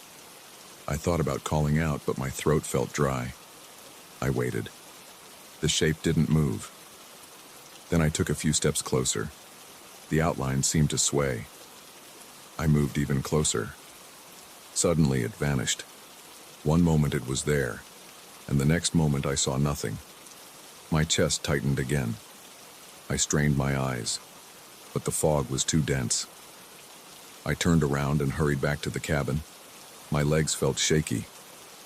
By the time I reached the porch, I was breathing hard. I stepped inside, locked the door, and sat down at the table.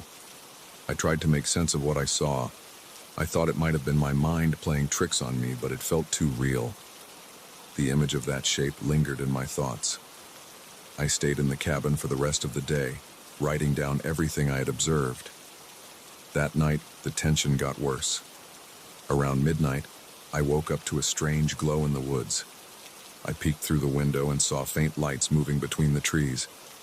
They flickered on and off, almost like signals. I couldn't see any source, and I heard no sound. The lights disappeared after a few seconds, leaving me in complete darkness again. My heart was beating fast and my mouth felt dry. I got up, drank some water, and tried to calm down. When I went back to bed, I had the sense that something was watching me through the window. I couldn't see anything. The fog and darkness made it impossible. My skin felt cold and damp. Goosebumps spread across my arms, and I had the urge to pull the blanket over my head, but I forced myself to stay still. I listened. I heard my own heartbeat. I heard my breath. I didn't hear anything outside. It was silent. That silence felt heavy. On the fourth day, I decided to follow the markings and see if they led anywhere. I found more shallow grooves and more strange carvings on various rocks. Some were partially hidden by bushes or thick patches of grass. The patterns were consistent. They formed partial circles and lines that intersected. I noticed that certain rocks had small piles of stones around them, arranged in triangles or squares. I crouched down and touched them. They felt cold. I lifted one of the stones. The underside was scratched with the same looping pattern. I also found small pieces of bone or shell near these piles. I picked one up. It was smooth and beige with thin cracks across the surface. I couldn't tell if it was animal bone or something else. I felt uneasy holding it, so I dropped it and wiped my hands on my jacket. At that moment, I heard a faint rasping sound behind me. I spun around. My heart jumped. I saw the fog shifting between two trees, but I didn't see any figure. The rasping stopped. I headed back to the cabin, but I took a different path. While walking, I stumbled onto an odd clearing. The ground was worn, and the dirt was pushed aside in several places. I saw lines drawn in the mud, forming a ring shape. The center of the ring held a piece of wood, stuck upright. The top of the wood was carved into a jagged point, and there were scorch marks around its base. I crouched and ran my hand over the charred area. It smelled like burnt leaves. My stomach knotted. This didn't feel like a casual setup. It looked intentional. I stood there for a few minutes, trying to decide if I should leave. Part of me wanted to pack up and drive away as soon as possible, but I also felt drawn to understand what was going on. I told myself I would stay, at least until I figured out if these events posed any real danger. I walked back to the cabin, keeping my eyes on the trees around me. I felt like something was following me, but I never saw another shape or heard another sound. My nerves were on edge by the time I reached the porch. That evening, I tried to focus on my studies again. I read a few pages of a reference book, but I couldn't concentrate. My mind kept drifting to the patterns, the shapes in the fog, and the strange glow at night. I decided to sit outside for a while, even though the temperature was dropping. I lit a small flashlight and aimed it at the surrounding area. The beam cut through the mist, but I couldn't see far. While I was sitting there, I heard a distant hum. It wasn't loud, but it sounded rhythmic. It reminded me of a low chant, but I won't call it that because it didn't have clear words or melodies. It was just a soft vibration in the air. My pulse quickened, and I pointed my flashlight in every direction. The hum faded after a few seconds, and then I was left with silence. I decided to leave the light off and see if anything else would happen. I sat there for another hour, shivering in the cold. The fog moved around the trees, creating shifting shadows. My eyes started playing tricks on me again. I thought I saw outlines and silhouettes, but every time I focused, they vanished. I felt a strong urge to go back inside and lock the door, but I stayed. I wanted to see if that humming sound would return. Eventually, I got too cold and went back in. I locked the door and turned off all the lights. I stayed near the window, looking out. The moon provided a weak glow through the fog. After a while, I saw a faint flicker again among the trees. This time, it looked like a single light moving steadily in one direction. It disappeared behind a trunk and I never saw it again that night. My hands were shaking and I was breathing faster than normal. The next morning I woke up early. I felt drained from the lack of proper sleep. My reflection in the bathroom mirror showed dark circles under my eyes. I splashed cold water on my face and decided to take another walk. I followed the same path as before, checking the strange carvings on the rocks. I noticed that some patterns had fresh marks like someone had scraped the stone recently. My stomach churned. I wondered if the shapes I saw in the fog were responsible. Later, I found a small clearing with stone pillars arranged in a circle. Each pillar was about waist high. They had symbols carved into them. I recognized the loops and circles. The ground around them had been cleared of leaves, and I saw ashes in the center of the formation. I bent down and touched the ashes. They were cold. My hand came away with gray dust. I noticed my pulse was racing. A sour taste rose in my mouth. This looked like some kind of old ritual spot. I felt a strong sense of being watched again, so I stood up and looked around. I saw only trees and fog. I spent the rest of the day mapping out where I found each carving and set of markings. I tried to see if there was any pattern that pointed to a central location. My notes showed that every site seemed to circle around the cabin. That realization made me uneasy. I wondered if the cabin's location had some significance. Maybe that was why I felt shapes lurking. Maybe there was an ancient presence tied to this place. I kept thinking about how those lights flickered at night and how the fog seemed alive at times. The tension around me felt heavier as the sun began to set again. I got the sense that something would happen soon and I couldn't decide if I should leave or try to stay and watch. I stood on the porch, looking at the darkening sky. The fog rolled in, thicker than before. I noticed it seemed to carry a subtle glow, like it was reflecting some hidden source of light deep in the woods. I took a step down onto the ground. The mud squelched under my boots. I walked a short distance, maybe 10 yards from the cabin. My flashlight beam cut through the mist, but it only lit the space right in front of me. I heard a soft rustle nearby. I pointed the beam toward the sound, but I saw nothing. My ears felt hot. My pulse throbbed in my neck. I called out, "Is anyone there?" My voice sounded shaky and too loud in the silence. I got no answer. I turned around and went back to the porch. When I reached the steps, I felt a sudden tremor in the ground, like a minor vibration. My knees tensed and my breath caught in my throat. Then the sensation stopped. I looked around, but the fog blocked everything. I climbed the steps and went inside. My hands were trembling as I locked the door. I stood near the window again and turned off the flashlight, letting my eyes adjust to the darkness. After a while, I saw brief flashes of light somewhere in the distance. They flared up, then died down. I couldn't tell if they formed any pattern. They seemed like signals, but I couldn't interpret them. I don't know what waits in that fog.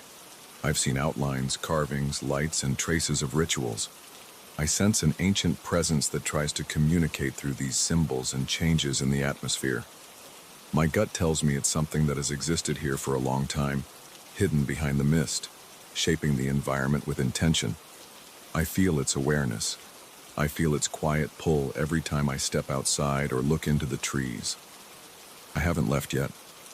I keep telling myself I want answers, but I also know I'm afraid. My body reacts with chills and shaky hands every time I see or hear something that defies reason. I plan to stay a bit longer to record more details. Maybe I'll discover the full extent of what is out there. Maybe I'll realize it's better to leave some things alone. For now, I wait and watch, ready to lock my doors at the first sign of anything creeping out of the fog again.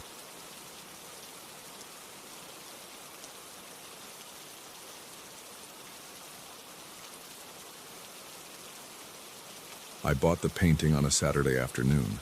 I was at a small gallery near my apartment. I walked in because I saw an unusual sign outside. The sign just said, "Exclusive Exhibition." I expected a typical art display with fancy frames and quiet people standing around. Instead, I found a cramped space with a few paintings on the walls and an older man behind a counter. He wore a gray jacket and had a calm expression. He seemed more curious about me than about making a sale. I told him I was browsing. He just nodded and pointed to a corner of the room. I walked over and saw a painting that looked different from the others. It wasn't bright or colorful. It showed a dark landscape with a single shape in the center. It might have been a figure, but I couldn't tell. It looked like a silhouette of someone standing on a hill. The sky behind it was a murky gray, and there were faint outlines of what appeared to be trees or tall posts. Something about it felt unsettling, but I liked it. It had a rough frame made of old wood. The label beneath it had no title. It only had the artist's name, Q. Saldana. I asked the man at the counter about it. He said the artist was known for unusual pieces, sometimes rumored to be cursed or haunted. That sounded like a gimmick to me, but I decided to buy it anyway. It was cheap compared to other works, and I felt a strange pull toward it. I brought it home and set it against my couch for a moment. My plan was to hang it in my office, which is a small room in my apartment where I keep a desk, a shelf with books, and a few photos on the wall. My apartment is on the second floor of an old building. The floors creak and the walls are thin, but I like the place. It feels private enough for me. By Monday, I mounted the painting on the wall above my desk. It looked out of place at first because my office doesn't have any decorative items except a cheap lamp and a calendar. I liked how it gave the room a focus. The figure in the painting seemed to stare right at me whenever I glanced at it, even though it didn't have any features. I worked on my computer during the day and forgot about it. That night, I turned off the lights before heading to the living room. I paused in the doorway and glanced back. The painting's outline caught my eye, lit by the faint glow from the street lamp outside. I saw a shadow on the wall behind it, which seemed thicker than a normal shadow.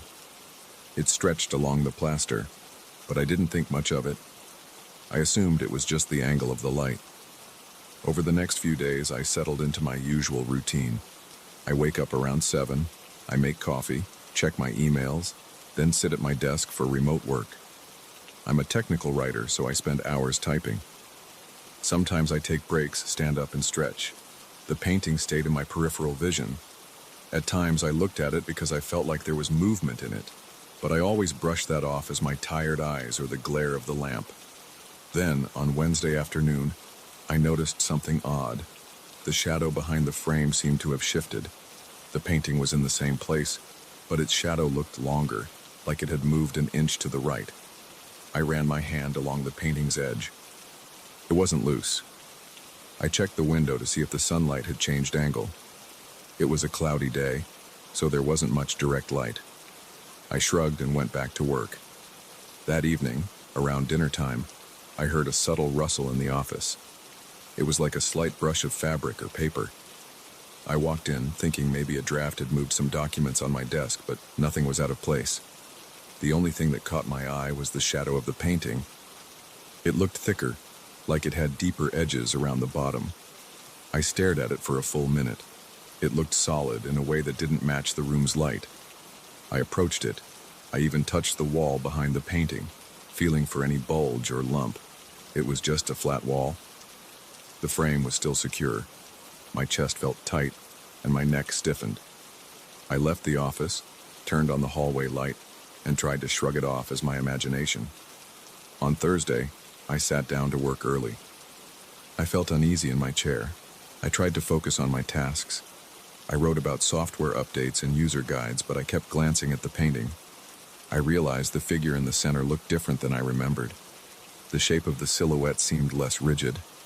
It looked like it was leaning to one side. I rubbed my eyes.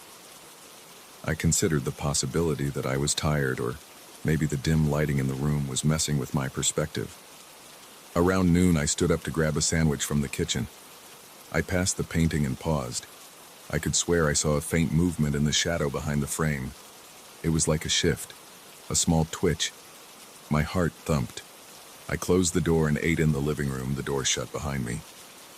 That afternoon, I decided to document what I saw. I took my phone and filmed the painting for a few seconds. I wanted to see if the shadow would move on camera. I held the phone steady, but the shadow stayed still. The figure in the painting also looked the same as before. I felt a hint of relief. Maybe I was overreacting. I played back the video and saw nothing unusual. By Friday, I started to feel a dread when I woke up.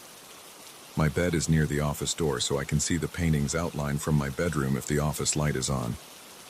I felt my hands sweat when I reached for the office doorknob. I swallowed hard, opened the door, and forced myself inside.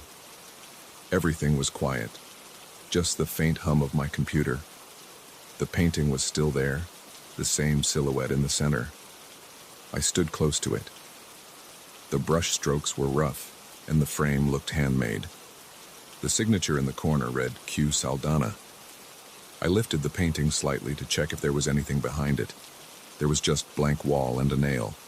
I put it back. As I moved away, I saw the shadow on the wall shift again, like it was following my movement. My pulse raced. I tried to ignore it and went to my desk. That day, I had a work deadline, so I focused on my screen. I typed for hours, barely getting up. At some point, I lost track of time. My eyes felt dry. I heard a faint tapping sound like a single knock on wood. I froze. I glanced around. It came from behind me. I turned slowly and looked at the painting. Nothing moved. The silhouette was still. The shadow was behind it. I stood up and walked over. I put my ear near the frame. The tapping stopped. My breathing was shallow, and I felt the hair on my arms stand up. I tapped the frame with my finger. It felt solid. I checked behind it again. Everything was normal. I decided I needed a break, so I left the apartment for a walk. Outside, I felt relief. The fresh air calmed me. I walked around the block, grabbed a coffee, and tried to rationalize everything. Maybe it was all in my head. Maybe I was stressed about work. After an hour, I headed back home. I stood at my apartment door, hesitant to go inside. I felt silly for acting scared of a painting. I unlocked the door and stepped in. The apartment was silent. I went straight to the office. The painting was there, as usual. But the shadow had shifted again. It seemed to stretch toward the desk now. My heart pounded. I put my coffee down and stared at it for at least a minute. Then I forced myself to sit and keep working, though I couldn't shake the feeling that I wasn't alone in the room. That night, I decided to sleep in the living room. I left the office door shut and turned off the light. I set up a spare blanket on the couch. Around midnight, I woke up to a muffled thud. It sounded like someone hitting a wall with a fist. I shot up, heart racing. The apartment was dark except for the glow from a street lamp outside. I waited a few seconds, listening. The noise didn't repeat. I tiptoed to the office door. I grabbed the doorknob, turned it slowly, and opened the door a crack. The room was dark, but I could see the outline of the painting. It looked bigger in the gloom. I stayed there, holding my breath. Then I heard a soft scrape, like something shifting on the wall. I slammed the door shut and stumbled back to the living room. I couldn't sleep. My body was tense and my hands were shaking. I watched TV until dawn. On Saturday, I decided to investigate the artist. I went online and searched for Q Saldana. I didn't find much. A few obscure mentions on auction sites. Some people described the paintings as disturbing or unusual. I found a single forum post where someone claimed the paintings carried a presence. That was all. No details, no history. I felt stuck. I wondered if I should take the painting down, but part of me wanted to understand it. My curiosity clashed with my fear. I considered throwing it away, but decided to wait a bit longer. I spent the rest of the day out of the house. I walked around the city, went to a bookstore, and tried to keep my mind off the painting, but all I could think about was that shifting shadow. I remembered how it seemed thicker, like it had its own shape, not just a trace of the frame. I felt a twist in my stomach every time I pictured it. That evening, I forced myself to face the painting again. I had a flashlight in hand. I opened the office door, turned on the overhead light, and stared at the picture. The figure in the center seemed closer to the foreground than before, or maybe my mind was playing tricks on me. I checked the shadow on the wall. It looked normal for a moment. Then, as I watched, I thought I saw the bottom edge move, like an arm twitching. I took a step back. My heartbeat pounded in my ears. I tried to shine the flashlight on it, but the batteries were low, and the beam was weak. I felt sweat on my forehead, and my breathing was unsteady. I put the flashlight down and placed my hand on the painting's surface. It felt cool, almost cold. My fingers tingled as if I had touched ice. I yanked my hand away. I decided to try taking the painting down. I grabbed it by the edges and lifted it off the nail. I carried it out of the office and set it on my dining table. I didn't want it on the wall anymore. My skin crawled every time I looked at the empty space above my desk. I took a few deep breaths. The table is near the kitchen, with a ceiling light that's pretty bright. I stared at the painting's shadow on the table. It was a simple rectangle with a slight shape at the top from the frame. No movement. I felt a brief sense of relief.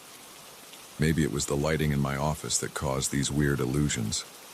I left the painting there overnight. I slept in my bedroom with the door shut. I still had trouble drifting off, but at least I didn't hear any strange sounds. In the morning, I got up and walked over to the dining table. The painting was still there. The house was quiet. I switched on the ceiling light and looked at the shadow on the table. It was just a normal shadow. I dared to look closely at the silhouette in the painting. It still looked like a figure on a hill with shapes in the background. My tension eased a bit. I thought maybe removing it from the office was enough. Later that day, I went to pick up some groceries. When I returned, I set the bags in the kitchen and glanced at the dining table. I froze. The painting had turned slightly, as if someone had rotated it a few inches. I was certain I had left it facing the same direction. Now it was angled toward the edge of the table. My stomach churned and my throat felt dry. I approached it cautiously. My eyes kept flicking to the shadow. It looked off-center, but I couldn't tell if it moved. I grabbed the painting again, held it in my hands, and carried it back to the office. I figured if something was going on, I might as well keep it in one place. I hung it on the same nail. My hands were shaking. I took a step back and waited. The shadow stayed still. By evening, I was on edge. I jumped at small noises like the fridge humming or the neighbors talking. I couldn't concentrate on anything. I sat in the living room with the TV on mute, listening for movement. I heard a soft creak from the office. I rushed in and flicked on the light. The painting looked the same, but the shadow looked angled to the left. I stood there glaring at it. My heart was pounding, and sweat trickled down my back. I shouted, "Stop!" I felt foolish right after I said it. I was yelling at a painting. But in that moment, I couldn't help myself. I felt like there was something in my home that wasn't supposed to be here. I stayed awake most of the night, watching the painting from my living room couch with the office door open. Around 3 in the morning, I saw the shadow shift again. It happened slowly, like a person moving their arm. The outline against the wall changed shape. I felt a cold rush flood my body, like all my blood had turned to ice. I couldn't move. I just stared, my mouth dry. I told myself to do something, but I sat there, paralyzed. I heard a faint scraping noise, like nails on wood. I finally stood up. My legs felt weak and my knees shook. I walked toward the office door. The shadow stopped moving the moment I got closer. I flicked the overhead light on. The painting was still in place, but I had this intense sense that something was aware of me. My breathing was shallow. My heart hammered. I backed out and shut the door. I'm telling this story now because I still have the painting. I haven't figured out what to do with it. It's on my wall and the shadow still shifts from time to time. I can't make sense of it. I thought about selling it, but part of me feels responsible for whatever is in there. Sometimes I feel a strange pull when I look at it. It's like it wants me to keep watching. I'm still not sure what the painting shows. It might be a figure on a hill. It might be something else. All I know is that it doesn't feel like an object anymore. It feels like a presence that stays quiet until you're alone and tired. Then it shows you its movements in the corner of your eye. Every time it happens, my stomach tightens and my mind goes blank, and I don't know how to make it stop.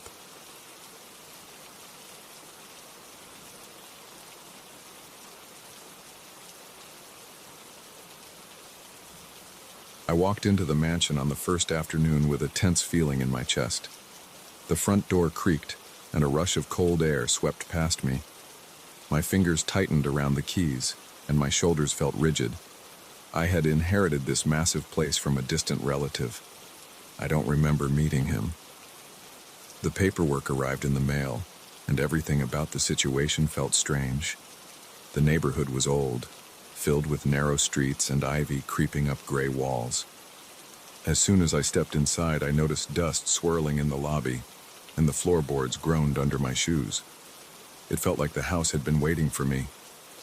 I dragged my suitcase across the floor and placed it in the main foyer. I saw a tall staircase winding to the second floor. The banister was carved wood, worn in places that looked smoothed by years of people's hands. At the top, a stained glass window let in a sliver of light. It cast a dim color across the landing. Every step I took echoed. My footsteps sounded hollow. I moved down a long hallway and found a spacious living room. The walls were lined with shelves of old books and ornaments. Everything smelled like old paper and stale air. I felt a nagging awareness, like someone watched me from the corners. I looked around. Nothing moved. I set my phone on a nearby table and called out, "Hello?" There was no response. I told myself it was silly. The electricity was still hooked up, but the lights flickered. I tried a few switches on the wall, and some lamps gave off weak, yellow light. Dust motes floated around my ankles. I could see footprints in the dust near the rug. They might have been mine. I wasn't sure. That first night, I settled into a bedroom on the second floor. It had a large bed, a tall wardrobe, and a thick, musty smell. The sheets were new because someone had prepared the place for my arrival. I lay down, exhausted.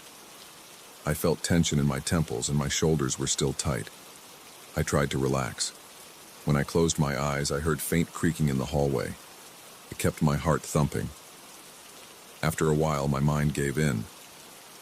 I drifted off into a restless sleep. I dreamed of a corridor that stretched on forever. I could see pale figures gliding in and out of rooms. They had no solid edges, like wisps of fog shaped into human forms. I heard them whisper. I couldn't catch the words, but it felt urgent. My skin prickled, my throat felt dry. In that dream, I tried to speak, but my voice wouldn't come out. Then I felt a sudden jolt. I woke up gasping with my palms sweaty. The bedsheets were damp from my own sweat.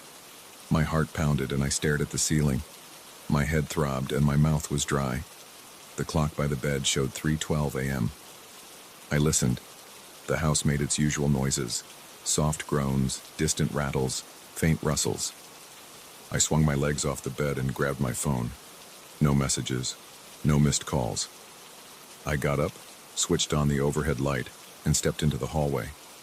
The floor felt cool against my bare feet. The corridor was dark, and the single bulb on the ceiling had a weak glow. I noticed a door at the end I hadn't checked before. I walked over and turned the handle, but it was locked. I heard a faint scraping sound inside. I leaned closer, pressing my ear to the wood. Silence. My mind might have been playing tricks. I felt a flicker of fear in my stomach, but I forced myself to walk back to the bedroom. The next day, I woke up later than I wanted. I pushed the strange dream out of my head and decided to explore the house in daylight. I made some coffee in the old kitchen. The cupboards were stocked with basic supplies. The fridge hummed. I opened the windows. Cold air rushed in, carrying the scent of wet grass. I put on a jacket and walked room to room. The mansion felt bigger than I realized. Corridors branched off from random spots. Some doors led to cramped storage spaces. I found an old study with a heavy oak desk. A leather chair sat behind it, covered in dust. The desk drawers were locked. I kept a mental note to look for the keys. I heard the mail slot rattle around noon. I walked to the foyer and picked up a few letters, mostly ads and old subscriptions. One piece caught my attention. It was a postcard with a faded picture of a local museum. On the back, a sentence read, "They saw more than they should." The handwriting was shaky, and there was no return address. My stomach did a small flip. I stuffed the postcard in my pocket. That night I tried to get some rest, but the dreams returned. This time I saw a figure wearing old-fashioned clothes.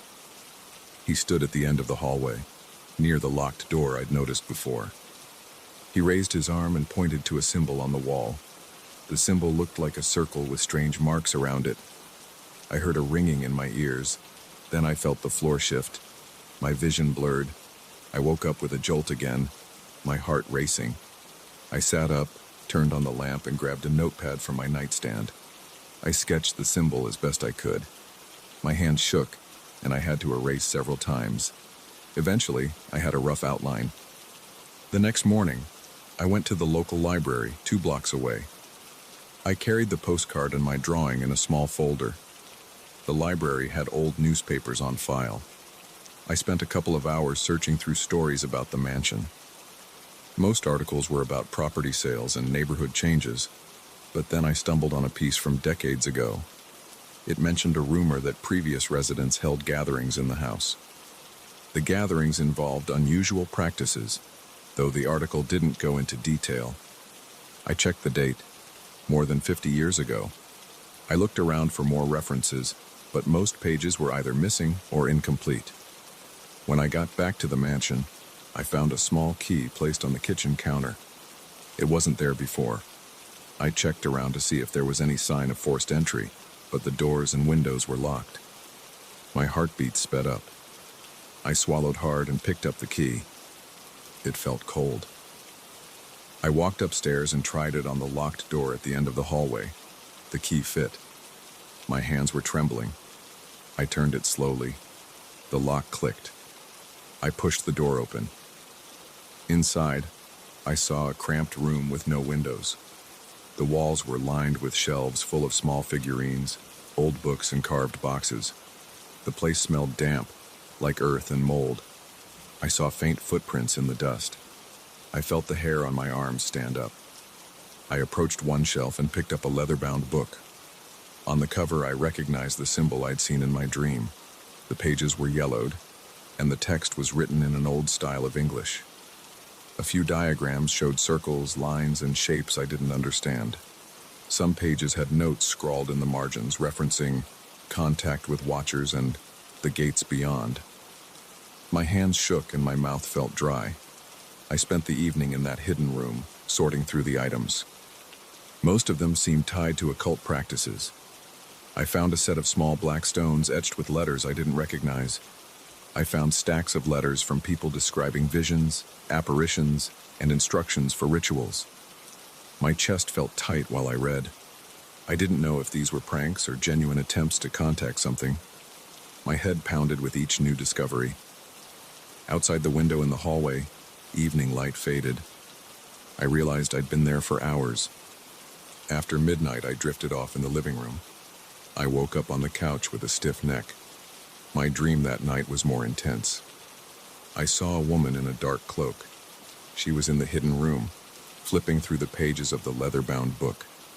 She touched the black stones and whispered words. Her voice was low and urgent, like she was performing a ritual. Then she turned toward me. Her eyes looked glazed, as if she didn't fully see me. I felt a pressure in my chest and I couldn't breathe. I jolted awake. My chest was tight and my breathing was shallow. I stood up, marched to the hidden room, and switched on a flashlight. Everything was as I left it, but I noticed a small chest in the corner was half open. I hadn't opened it before. I knelt down, lifted the lid, and saw a stack of letters tied with string. The dates were old. Most envelopes had that same shaky handwriting as the postcard. The letters described attempts to communicate with entities. They mentioned strange shapes in the corridors, shadows that lingered even in daylight.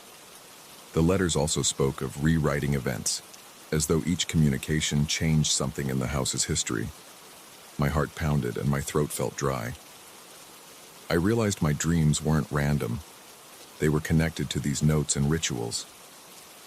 For the next few days, I tried to keep a clear head. I jotted down every dream in a notebook, listing the details: hallway, figure pointing, cryptic symbols, murmuring voices. I made a point of searching each corner of the mansion for hidden compartments. I found more unusual stuff: small compartments in the walls, locked drawers in the study, and faint writing on the underside of an old rug. I still had no idea how everything fit together. Each discovery gave me another jolt of anxiety. My nights grew shorter. I barely slept without seeing those drifting shapes or hearing those hushed voices. I decided to contact someone who knew more about old symbols and rituals. An old local historian agreed to meet me at a nearby coffee shop. I showed him my sketch and asked if he recognized it. He said it looked like a protective circle from a minor mystical tradition, but he wasn't sure which. When I mentioned the house, he nodded. He said rumors persisted for years about people practicing secret ceremonies there. They used to say the walls had echoes of old rituals. He didn't elaborate. He seemed nervous. After a few minutes, he excused himself and left. That evening, the tension in the mansion felt heavier. I drank a lot of coffee, trying to stay awake. Every time I closed my eyes, I felt a wave of nervousness in my stomach. I switched on every light in the main foyer and the living room. Around 10, I heard scratching upstairs. The sound was faint. It came from the direction of the hidden room. My arms felt goosebumps. I forced myself to go up the stairs. Each step creaked under my weight. My breath felt shaky, and my pulse was fast. The hallway light flickered again. At the end of the corridor, the door to the hidden room was ajar. I approached. I saw no one inside. I stepped into the room and flashed my phone's light around. Shadows danced across the shelves. My mouth felt dry. Then I noticed a book laying open on the floor. It had flopped open to a diagram of the circle with the odd marks. Next to it, a note read, "They listen at night. They rewrite what they touch." The pen ink looked fresh. The note smelled like old paper, but the edges weren't as yellowed as the other items. My knees felt unsteady. I picked up the note. My hands shook. Suddenly, I felt a cold breeze brush against the back of my neck. I spun around. Nothing was there. I spent the rest of the night in the living room with the lights on. I stared at the front door, half expecting it to burst open. I tried to distract myself by checking the time on my phone. The hours crept by. Sometimes, the power flickered. At around 3 in the morning, I heard a soft whisper near my ear like someone said my name, but I couldn't make out the exact word. I jumped up, flipped on a table lamp, and scanned the room. Nothing. My heart hammered in my chest so hard it hurt. The days and nights started to blur. I remember feeling a constant weight on my shoulders, like the house was pressing down on me. Each morning, I found some new detail. A door I knew I had closed was open, or a faint outline of footprints in the dust in areas I hadn't walked. I checked the locks, but they were secure. I looked out the windows and only saw quiet streets. The neighbors didn't show much interest in me or the property. They seemed to keep their distance. I decided to dig deeper into the old letters and diaries. They mentioned repeated attempts to call out to those who linger, referencing fabric of time and threads of memory. The handwriting changed in different entries, suggesting multiple people contributed. I read about nights filled with chanting. I read about the watchers that moved through the halls. The notes warned that these watchers could shift events, forcing people to relive certain moments in altered ways. The pages also described how each attempt at communication made the watchers stronger, letting them roam more freely. I began to worry that my dreams were feeding the house. Each morning, I noticed new creaks and groans in the structure. I felt like the walls had grown closer. Sometimes I saw shapes in my peripheral vision. They vanished the second I turned my head. My appetite disappeared. I tried to eat, but everything tasted bland. My head ached. I dreaded falling asleep. One night, I decided to try something different. I went into the hidden room with the leather-bound book. I lit a small lamp and flipped to a page that talked about counteracting these connections. The instructions mentioned a list of physical symbols to remove from the property.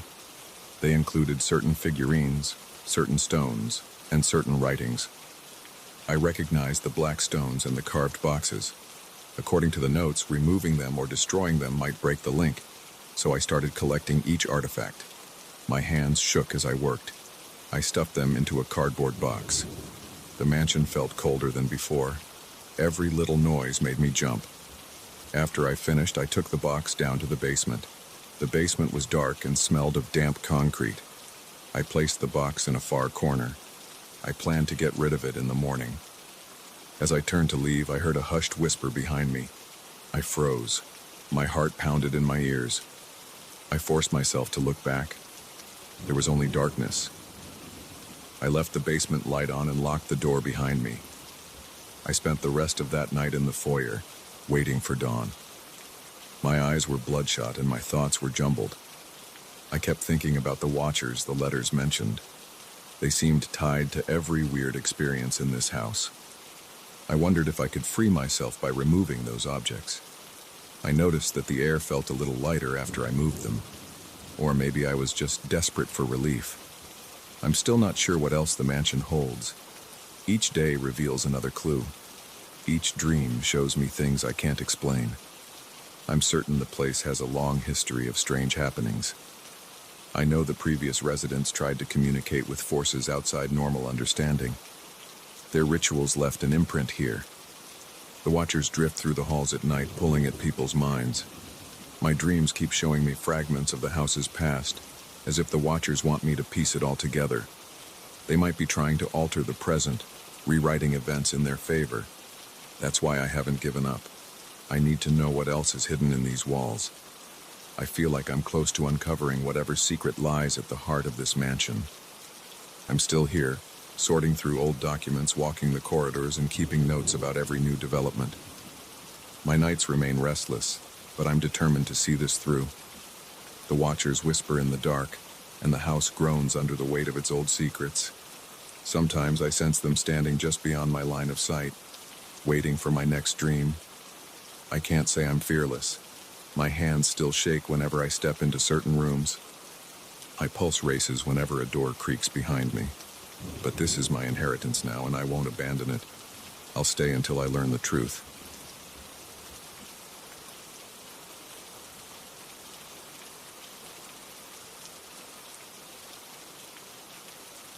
I walked into the old library on my first day and stopped cold. The main hall was silent, but I felt a tingling at the back of my neck, as if something was watching me. The librarian who handed me the keys barely said a word before leaving. His eyes seemed uneasy when he looked at the shelves, like he wanted to go anywhere else. I stood there and listened. I heard only the air conditioning unit humming in the corner, but something about the silence felt off. I gripped the keys, felt the cold metal press into my palm, and realized I was standing in a place that might hold secrets I wasn't prepared to face. I'm not sure when I first noticed the strange lights. Maybe it was late afternoon that same day. I was organizing shelves, carefully placing old tomes in alphabetical order, when I saw a faint glow around a worn leather book on the highest shelf. It was a dark brown volume with a cracked spine. The lettering on the cover had faded into near invisibility. I reached up to grab it, my arm trembling a bit because the ladder felt unsteady. When I touched the book, my fingers tingled. It wasn't painful, but it felt like a mild static shock. I pulled the book down, checked its label, and saw no clear title. Inside, the pages were brittle and yellow, with handwriting that looked cramped and uneven. I saw scribbled lines in a language I couldn't identify. It wasn't Latin, though it had some characters that reminded me of it. My heartbeat sped up. The room felt colder. I shut the book and rested it on my lap, taking a slow breath. Then I felt a low vibration under my fingers, like the book was gently vibrating. It might have been my imagination, so I pressed my hand flat on the leather cover. The vibration stopped. I exhaled. At that moment, I didn't hear anything unusual, but I kept feeling like there was movement in the shelves around me. When I looked, I saw nothing. Just rows of books behind dusty glass doors. At closing time, I locked the doors and went to the small office at the back of the building. The desk was covered in old index cards and a few leather-bound catalogs. I tried to find the listing for that mysterious book, but it wasn't in any official record. I shuffled through pages, then tried searching on the computer system, but nothing came up. My eyes grew tired, and my stomach was growling, so I left for the night. As I walked out, I glanced at the dark corridors leading to the archives. I flicked off the light switch and felt that same tingling in my spine. I turned around quickly and saw the faint outline of the shelves in darkness. Something about it made me uneasy, but I told myself I was just spooked from being alone so late. On the second day, I arrived early. The musty smell in the air felt thicker than before. I turned on the lights and moved through the aisles. The overhead fixtures flickered a bit, and one of them buzzed. I noticed more volumes with the same odd glow around them. It was slight, but it caught my eye whenever I approached. I decided to take those books off the shelves and gather them on a large oak table near a window. There were 6 in total. Each had no clear title on the cover. Their spines had partial words or faded symbols. Their pages were fragile with weird sketches and cryptic notes. Some had what looked like a cipher or coded text. I set them all out, then stood there, feeling the weight of the situation. These books looked like they weren't meant for casual reading. I leafed through them one by one. My hands felt clammy. I kept wiping my palms on my pants. In some pages, I noticed shapes that looked like diagrams of doorways. Other pages had charts of what might have been constellations, but not the ones we typically see in astronomy books. My temples pulsed. I felt a light pounding in my head. Then I heard a soft rustling sound, almost like pages flipping on their own. I froze. I looked around. None of the books on the table were moving. The sound seemed to come from a shelf near the far wall. I took a breath, walked over, and scanned the spines. Everything was still, but I heard a faint whisper, like paper brushing against something. It lasted a few seconds, then stopped. I stood there, trying not to panic. My heart was beating so fast it hurt a bit in my chest. I inhaled through my nose, exhaled through my mouth, and walked back to the table. I didn't want to leave these books unexamined. I felt like they might hold clues to what was happening in this place. So I grabbed a pencil and a notepad. I started making notes on the strange symbols and partial words. I worked for hours, stopping only to drink water from a bottle I'd brought with me. My throat felt dry, and I was sweating even though the air was cool. Around midday, I heard footsteps in the hallway. I thought maybe it was the old librarian or a visitor. I called out, "Hello?" No answer. I left the table and walked toward the main entrance. No one was there. I checked the corridor, the reading room, the reference area. It was empty. I stood still and listened. I heard only a slight echo of my own breath. I walked to the door and opened it. The street outside was empty, except for a few parked cars. No one was around. I locked the door again and returned to the reading area. The lights were flickering. I felt a spike of anxiety. I reminded myself I had to stay calm and keep working. Later, I found an old ledger in a metal filing cabinet by accident. It was wrapped in a piece of cloth. Inside, I saw entries dated over 100 years ago. I skimmed through them. They listed names of individuals who held meetings in the library after hours. Many were described as scholars or researchers. Some were from different cities. The ledger also mentioned gatherings in hidden rooms. I saw references to opening gates and crossing thresholds. There was no mention of actual violence or anything like that, just repeated comments about searching for knowledge from beyond. My pulse quickened. I felt sweat on my forehead, so I wiped it away with my sleeve. I decided I needed to see if these hidden rooms were still around. I walked through the main corridor and checked the library blueprint that was framed on a side wall. It showed the building's layout from years ago with expansions that were added later. I noticed a large space beneath the main floor that wasn't labeled. It sat behind a staircase leading down to the basement. I had the key ring, but I had only tried a few of the keys so far. I went to the basement using a flashlight because the overhead bulbs were dim. The steps creaked. The smell of old paper and damp concrete made me cough. At the bottom, I saw a locked door. The sign was faded. I tried 3 different keys until I found the one that turned in the rusted lock. I pushed the door open and stepped inside. My flashlight beam cut across a dusty room filled with shelves. There were crates and boxes stacked in a corner. I felt goosebumps on my arms. I shined the light around, revealing a few chairs and a large table in the center. On the table, I saw a row of thick volumes. I approached them slowly. My boots made a scraping sound on the floor. Each book had a handwritten label on the cover naming different topics: astral observations, symbols of passage, hidden tongues. My stomach tightened. I reached out and touched the first volume. My fingertips tingled again. I flipped through the pages and saw more of those strange diagrams. Some included instructions or steps, but the text was in that same unknown script. I swallowed hard, feeling my throat go dry. While I stood there, my flashlight started to flicker. I smacked it with my palm. The beam steadied, but I noticed the faint hum that I had heard upstairs. It sounded like many pages turning at once, but there was no wind, and I didn't see any books moving. My hands trembled. I took a step back, my heartbeat pounding in my ears. I felt dizzy. I moved toward the crates, wanting to see if there was anything inside. I pried one open. Inside, I found rolled scrolls tied with twine. The paper looked ancient. I lifted one scroll. The material felt weird, almost waxy. When I tried to unroll it, the edges stuck. I peeled it open carefully. It revealed a diagram of a circular shape with markings along the perimeter. It looked like something used for a ritual, but I couldn't be sure. I decided to take photos with my phone to document everything. My hands were shaking, and I had trouble holding the phone steady. Each flash felt too bright in that dark basement. I felt like I was intruding on something that didn't want me there. I kept turning my head at every small noise, expecting to see someone behind me. After a few minutes, I heard a thud near the door.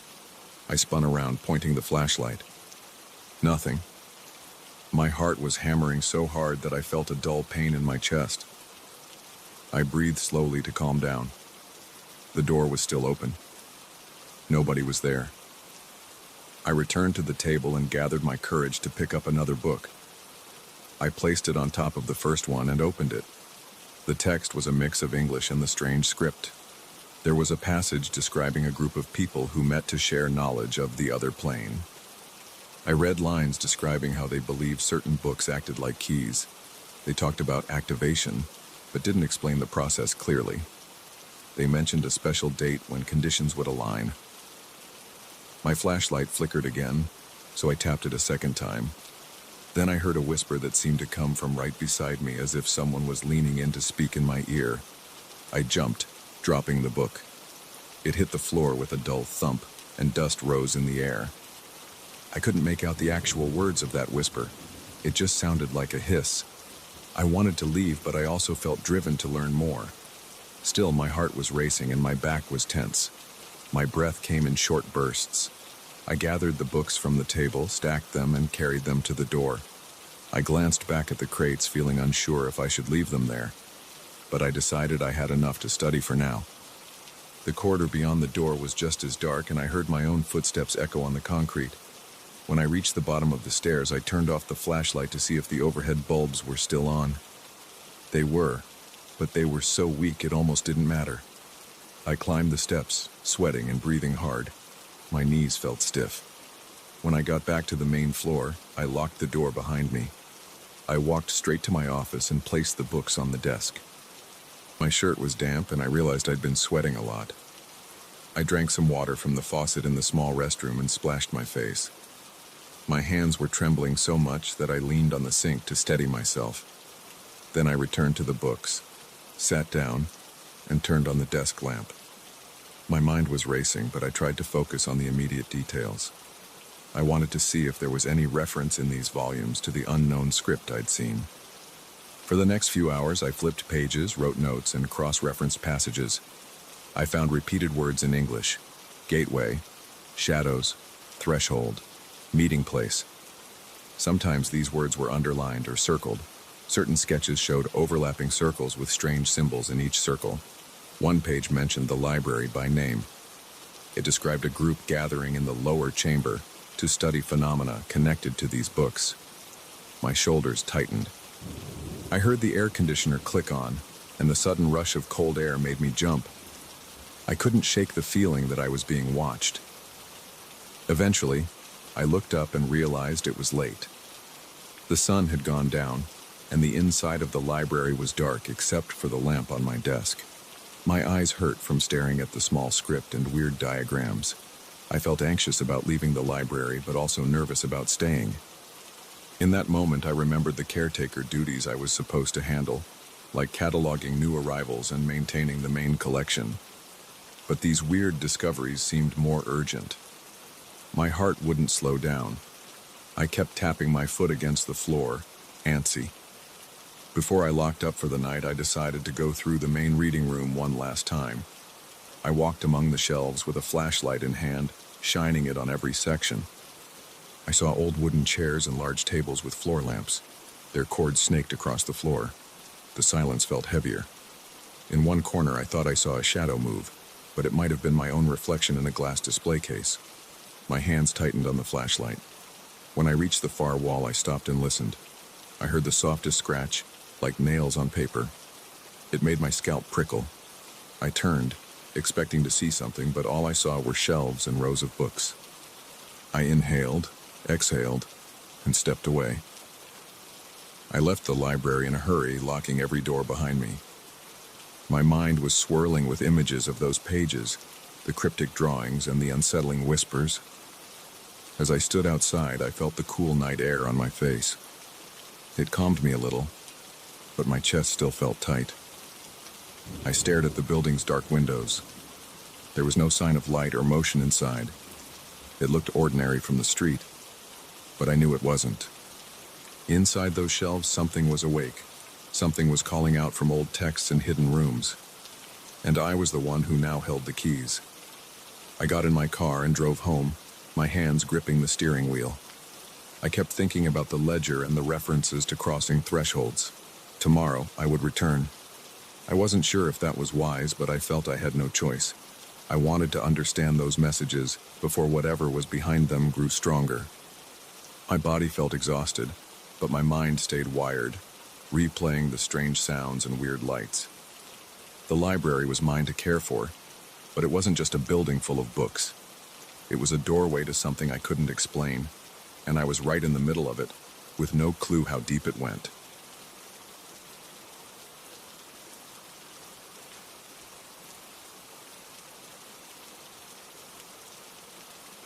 I still remember the first moment I realized I wasn't alone in that library. I heard a soft thump near the back shelves, like a heavy book falling onto a table, but I knew I hadn't touched anything over there. I stood up, left my notebook on the desk, and walked down the dim aisle, my heartbeat pounding in my ears. The overhead lights buzzed. The air felt stale. I was sure I had locked the main door, and no one else was supposed to be inside. But something made that noise, and I felt a sharp wave of unease rise in my chest. My name is Malcolm Reyes. I've spent the past few months cataloging old manuscripts in a remote library, known for its massive archive of local history and odd folklore. I work alone most nights, sifting through stacks of documents that detail events people rarely mention in public. I've seen references to apparitions, haunted houses, curses, and bizarre sightings. At first, I thought it was just local superstition. People around here love to talk about unexplained lights in the sky, or voices in abandoned buildings. But as the weeks went by, I started noticing small, unexplained occurrences in the library itself. I usually arrive around sunset. The daytime staff leaves at 6, and I prefer the silence of the after hours. The building is old, with tall ceilings, ornate wooden railings, and winding corridors that lead to restricted sections. The head librarian gave me a key to some of these rooms because of my research, but there are areas even he warned me not to enter without him. He told me that some parts of the library weren't fully restored, and the floors might be unsafe. He also mentioned rumors about strange noises and silhouettes at night. but he laughed them off as old wives' tales. I felt a slight chill when he told me that, but I assumed it was just local color. That first thump I heard was the spark that made me look deeper. When I got to the spot where I thought the noise came from, I didn't see anything out of place. Books were lined up in neat rows, dust clung to the shelves, and there was no sign of a fallen object. I scanned the floor with my flashlight. No books, no loose bindings, nothing that could explain what I'd heard. I stood there for a minute, listening to my own breathing. Then I shrugged it off and went back to my desk. But the uneasy feeling stayed with me all night. Over the next few nights, I kept hearing sounds I couldn't explain. Sometimes it was a light tapping, as if someone was drumming their fingers on a wooden table. Other times it was a faint shuffle of footsteps along the corridor, even though I knew I was alone. The echoes bounced off the tall walls and made it impossible to pinpoint their origin. I'd jump up, rush to the corridor, and switch on every light I could find, but I never saw anyone. The emptiness of those halls made me feel tense. The only company I had was the steady buzz of old fluorescent lights. I tried to focus on my work.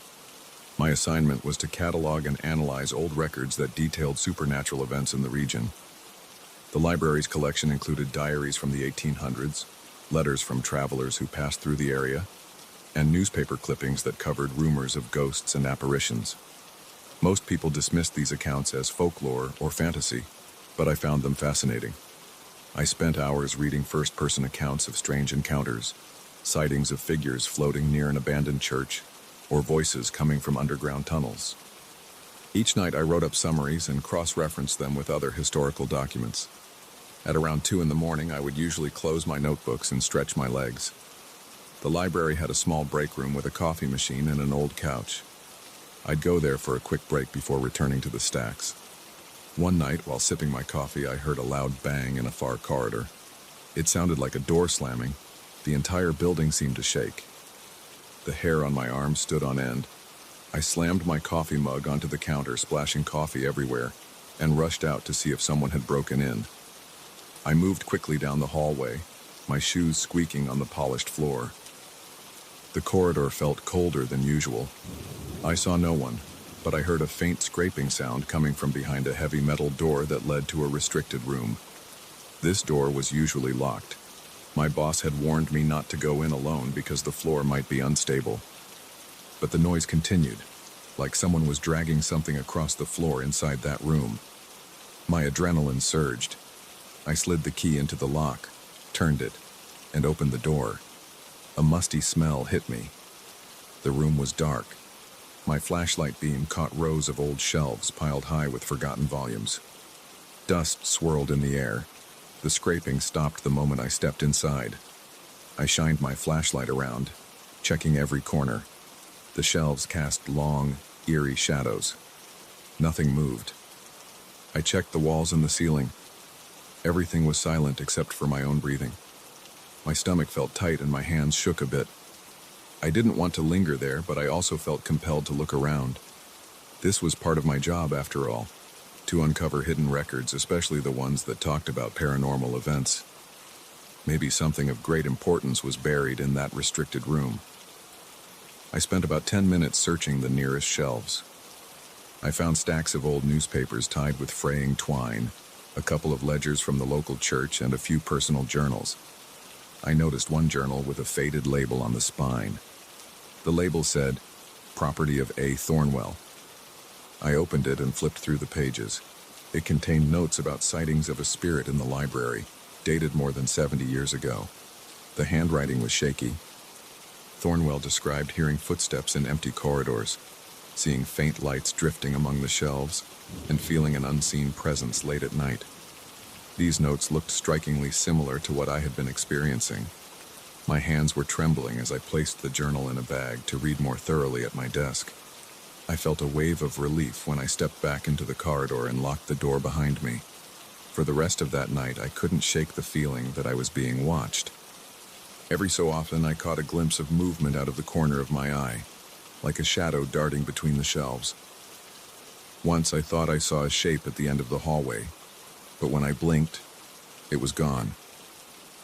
My pulse raced, and I kept rubbing the back of my neck as the tension built in my shoulders. I tried to focus on Thornwell's journal, scanning every page for details that matched my own experience. The journal mentioned messages and symbols that Thornwell believed were left by the spirits. He talked about finding papers with odd markings that seemed to reference a past event in the town's history. According to Thornwell, the spirits weren't aggressive. They seemed restless, as if they wanted to share something that had been forgotten. Reading these entries made me feel a little less panicked. If the spirits meant no harm, maybe I could piece together what they were trying to communicate. That thought gave me a strange sense of purpose. I decided I would try to gather as much information as possible.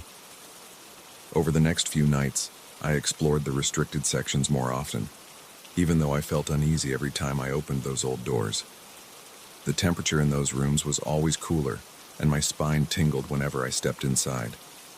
I found more journals, letters, and official documents that mentioned sightings in the library's past. Some spoke of a tragedy in the early 1900s, something involving the library's expansion. But the pages were incomplete, and the details were vague. One evening, I noticed footprints in a dusty corner near the theology section. They were faint, like someone had walked there in socks, leaving only soft impressions in the dust. I carefully placed my foot next to one of them to compare. It didn't match my shoe size or the shape of my foot. My heart thumped hard when I realized it must have been made recently. The footprints led to a small door at the end of the corridor, a door I had never noticed. It looked almost hidden behind a tall shelf of encyclopedias. I tried the handle, but it was locked. I felt the door rattle as I applied pressure. It wouldn't budge. The footprints vanished right at the threshold. The hair on the back of my neck rose, and I felt a chill run through my arms. I stared at that door, half expecting it to swing open on its own. My palms got sweaty. I wiped them on my pants and backed away, deciding to ask the head librarian about it the next day. That night, I had a hard time sleeping when I got home. Every time I closed my eyes, I saw that locked door. The next day, the head librarian seemed uneasy when I mentioned the door. He admitted he'd never noticed it, or if he had, he didn't recall anything about it. That struck me as odd because he'd worked there for decades. I asked if we could open it together. He looked at me, frowning, and said he didn't have a key for it. He suggested the door might be a relic from a previous renovation, leading to a walled-off section. He recommended focusing on my current research instead of poking around sealed areas. I returned to my work that night, determined to ignore the door for a while. But around midnight, I heard a rhythmic tapping from the corridor that led to that exact spot. My heart started pounding. I grabbed my flashlight and walked slowly toward the sound. Each tap made my skin crawl. The corridor lights flickered, creating brief intervals of near darkness. When I reached the end of the corridor, the tapping stopped. I moved the flashlight beam over the floor, and I froze. There were more footprints in the dust, but this time they looked clearer, like bare feet. The toes were visible. A chill shot through my chest, and my breathing turned shallow. I followed them with my flashlight. They led straight to that locked door again. Then they stopped. I stood there staring at the door, feeling a heavy pressure in my chest. I pressed my ear against the wood. At first I heard nothing. Then I caught a soft shuffling sound as if someone was moving inside a cramped space. I gritted my teeth. My mind started racing. Should I break the door down? Should I leave it alone and pretend I never saw those footprints? My body felt frozen, but a surge of curiosity pushed me forward. I tried the handle again, rattling it harder. It didn't give. I took a step back and aimed a kick right at the lock. The door frame groaned but stayed intact. My legs trembled and my arms felt shaky. I kicked again, and on the second try, the lock snapped. The door swung open about an inch, then got stuck on something. I forced it open another few inches. The smell inside was overwhelming. Old rot, dust, and dampness. I coughed as I squeezed through the gap. My flashlight beam revealed a narrow room lined with shelves of crates and boxes. The walls were covered in peeling wallpaper. The floorboards creaked under my weight. I moved the flashlight around, scanning for any sign of life. The footprints didn't continue inside. at least not in the dust on the floor. It felt like the footprints vanished at the doorway. I listened carefully. No shuffle, no tapping. I spotted a small wooden table in the corner with an open ledger on it. I stepped over scattered debris, feeling each board bend. The ledger's pages contained notes similar to Thornwell's journal, accounts of sightings, references to some tragedy, and repeated mentions of restless spirits. It looked like a record that librarians or researchers kept many decades ago, possibly hidden away for some reason. My hands shook as I turned the pages. One entry described messages spelled out in old books, rearranged on shelves at night to form cryptic words. Another entry mentioned shadowy figures that drifted along the corridors but never harmed anyone. I felt goosebumps on my arms. The entries seemed to confirm that these sightings weren't new. People had witnessed them for generations, but the reason behind the activity remained unclear. There were a few lines about an old land dispute and something about the library's original owner. The text ended abruptly, as if the person writing it had stopped mid-sentence. I took a photo of the pages with my phone, wanting to study them later. Then I heard a faint creak behind me. I spun around, my heart hammering. My flashlight illuminated only dust motes. I scanned the room left to right, stepping backward as I did. My leg hit a small crate and I nearly tripped.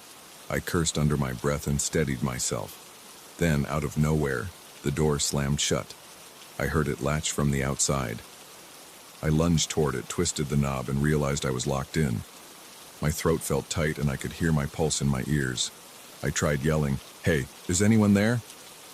My voice echoed in the cramped space. Silence. I banged on the door, feeling panic set in. My breath came in rapid bursts. After a minute, I forced myself to calm down. I looked around for another exit, but there was nothing. The walls were solid, no windows, no vent large enough to crawl through. I directed my flashlight around the shelves, checking for anything I could use to pry the door open. I found a rusted crowbar under a stack of old magazines. It took several attempts, but I managed to wedge the crowbar between the door and the frame and applied all my weight. My arms and back ached as I fought against the warped wood. Finally, with a loud crack, the door frame broke enough to let me squeeze out. I stumbled into the corridor, gasping for air. A surge of relief washed over me, but I still felt on edge. There was no one in sight. The corridor was empty, silent except for the hum of the lights. I leaned against the wall, trying to steady my breathing. My shirt was damp with sweat, and my hands shook. I kept thinking about who or what had locked me inside. If it was a person, I should have heard footsteps or seen some sign of them. But there was nothing. My skin prickled. I realized that the footprints had vanished. The corridor's dust no longer showed any markings. It looked undisturbed. I returned to my desk, packed the ledger and my notes, and decided to leave early. My head was pounding and I needed fresh air. Before I left, I took one last look around. The silence felt heavier. I noticed a faint outline near the far wall, like a shadow clinging to the corner. I tightened my grip on my bag and hurried out. As I locked the front door behind me, I felt a mix of dread and excitement. In the following days, I analyzed everything I found. The journals, the ledger, the references to coded messages about a long-buried secret. The spirits seemed fixated on preserving some piece of forgotten history, something tied to the library's construction or its former owner. While they never harmed me, their presence made it impossible to work without tension gripping my chest. Every noise, every flicker of light, every echo of distant footsteps kept me on alert. Now when I step into the library at sunset, I feel a chill I can't shake. My eyes dart to the corners, and I keep my ears open for the slightest sound. But I refuse to stop my research. I believe these spirits are pushing me to uncover what the world forgot. They might be trapped in this place, replaying the same scenes, hoping someone will finally understand. Night after night, they communicate through these small, unsettling events. And every time I open a new box of old files or find another dusty ledger, I wonder what else they'll show me. I'm ready to dig deeper, even if it means more nights of strange noises and shadowy figures. because after everything I've seen, I'm convinced they have a story to tell, and I won't leave until I've heard every part of it.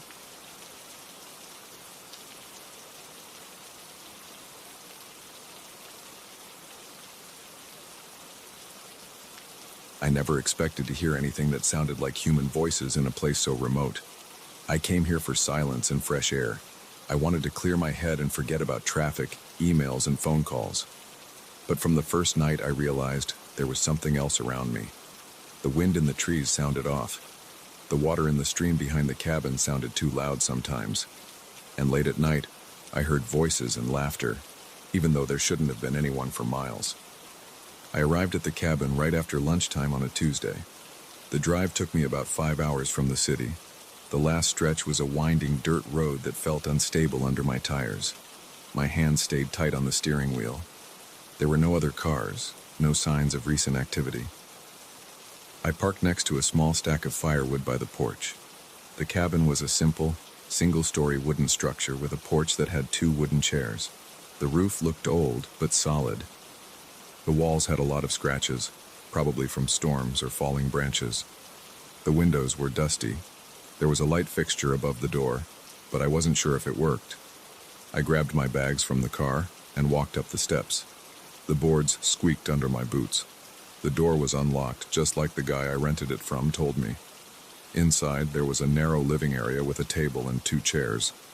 A lantern sat on the table, next to a half-burned candle. On the right, there was a small fireplace and a single couch. On the left, there was a kitchenette with an old stove, a sink, and a few cabinets. A single window faced the trees. At the far end, there was a door leading to the bedroom. The bedroom had a small closet, a bed with a thin mattress, and a nightstand with a small lamp. There was a single window in there, too, looking out on the side of the mountain. The place smelled like old wood and dust. I noticed a damp scent in the corners, maybe from a leak. I opened the windows for a while to let in fresh air. Outside, I heard the wind blowing through the tall pines. It sounded strong, and I felt calm for a moment. I unpacked my things, a few changes of clothes, a flashlight, some batteries, a portable radio, and some food. I checked the stove, found a pile of firewood near the fireplace, and tested the water in the sink. It ran a bit brown at first, but then it cleared up. There was no cell signal here, which was what I wanted. After settling in, I sat on the front porch with a bottle of water. The mountains stretched out on the horizon. The sun was low in the sky and the light was fading. I watched the treetops move in the wind. My shoulders relaxed. I remember thinking this was exactly what I needed. Then I heard a faint sound. It was like 2 people talking. I couldn't make out the words. I stood up and listened carefully. It seemed to come from somewhere behind the cabin near the tree line, but I didn't see any movement and I didn't hear any footsteps. I shrugged and told myself it was just the wind in the branches. That first night, I lit a fire in the fireplace. I made some instant noodles on the stove. The cabin creaked a lot as the temperature dropped. Around 10 p.m., I was reading a paperback on the couch when I heard what sounded like laughter. It was quick, maybe 2 seconds. It made me freeze. I put the book down and listened. The hair on my arm stood up. My heart was beating fast. It was definitely laughter, but it wasn't loud. It was far away or maybe muffled, like it came from behind a wall or under the floor. I thought maybe the walls were thin and the wind outside was carrying sounds from somewhere else, but there were no other cabins nearby. I walked around the cabin, checking the windows. Everything was closed and locked. The back window in the kitchen faced the dense trees. My flashlight beam showed branches swaying. I didn't see anyone. When I turned off the flashlight, I heard a faint scraping sound outside, like something brushing against the cabin wall. I waited, my heart pounding. The sound stopped. I didn't hear laughter again that night, but I felt on edge until I finally fell asleep. The next morning, I woke up with a stiff neck. My back was sore from the old mattress. I made some coffee on the stove. The daylight made me feel less tense. I decided to look around the property. I followed a narrow path behind the cabin that led to a small stream. The water was clear and cold. I splashed my face with it. I stood there for a few minutes listening. I heard birds and the rush of water. I heard the wind in the branches. It all seemed normal. I felt silly for being jumpy the night before. When I got back, I checked a small shed next to the cabin. It held extra wood and an old shovel. I didn't see anything unusual. I went back inside, opened the cabinets, and found some old dishes and mismatched cutlery. One of the cabinets was locked, though. The key was in the drawer next to the sink. I unlocked it and found a stack of notebooks and a few old photos. The notebooks looked like journals or diaries. The photos were black and white shots of the cabin in different seasons. I flipped through the top notebook and saw dates going back more than 30 years. Most entries talked about daily tasks like chopping wood, hunting, or dealing with leaks. A few entries stood out. One entry said, "Heard laughing again last night. Thought I was going crazy." Another said, "I swear I heard my own voice in the woods." That made the hair on my arms stand up. There were small notes in the margins that said things like, "Voices, faint, comes at night, and feels cold inside." My stomach felt heavy as I read. I closed the notebook and sat on the chair by the table. I felt a chill, but the cabin wasn't cold. I kept thinking about the laughter I heard. It matched what these diaries described. I spent the afternoon cleaning up. I wiped the dust from the windows and the table. I walked around, looking for any obvious signs of intrusion. Nothing looked tampered with. There were no footprints besides my own. I told myself it was just old cabin noises and a tired mind, but I kept thinking about the diaries. They weren't written in a dramatic style. They were straightforward accounts of everyday life mixed with odd occurrences. That evening, I made a small meal and tried to read again. The cabin got dark early because the sun set behind the mountains. I had a flashlight next to me, and I kept the fireplace going. Around 9 p.m., I heard a creaking noise. It came from the bedroom area. I stood up and walked over. The bedroom was empty. The door was open, and I saw the bed in the closet. The closet door was slightly ajar, even though I remembered closing it. My throat felt dry. I stepped closer and shone my flashlight inside. There were some coat hangers and a few old jackets. The inside smelled musty. Nothing else. I closed it again. Right when I turned around, I heard the laughter. This time it was more distinct. It sounded like a man's voice. It lasted for maybe 3 seconds. I felt sweat break out on my forehead. My thoughts raced. I wondered if someone was outside messing with me. I turned off the lights inside the cabin and stood by the window looking out. The moonlight lit up the trees. I saw no shapes or movement. I opened the front door quietly and stepped onto the porch. The wind was steady and the air was cold. My breath showed in the beam of my flashlight. I walked around the side of the cabin, scanning the ground. The only footprints I saw were my own from earlier. I walked to the back and looked at the tree line. I didn't see any sign of a person. No voices, no laughter. The place felt empty. I heard my own heartbeat pounding in my ears. I went back inside, locked the door, and paced around. My stomach was tight, and my hands were trembling. I sat down and tried to calm myself.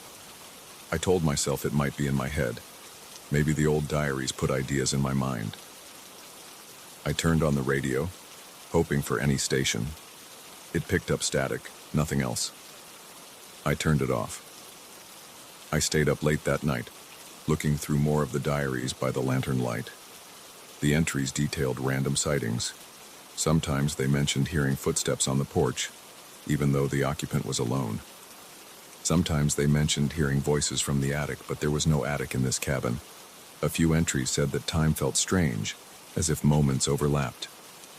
The writer described hearing echoes of conversations that didn't belong to any current occupant. One note said, "It's like the past is still here." Another note said, "My reflection in the window smiled when I didn't." These lines made my skin crawl. The next morning, I woke up exhausted. I hadn't slept well. My eyes burned, and I felt jittery. I decided to explore the area more thoroughly. I walked into the trees behind the stream. I found a few large rocks and the remains of what looked like a makeshift fire pit. The ashes looked old. Nearby, I saw some carvings on a tree trunk. It was just initials and a date from 20 years ago. I didn't find anything else of interest. I stood there for a while, listening. I only heard the wind. I returned to the cabin and checked the walls outside for holes or cracks that might let in wind or small animals. There were some gaps, but nothing major. I circled around the cabin 3 times, looking for anything out of place. The ground was covered in pine needles. I looked for footprints that didn't match my boots. I saw none. I tried to ignore the strange tension I felt. That afternoon, I sat on the porch with a cup of coffee staring at the trees. The sunlight felt warm. The place was peaceful during the day.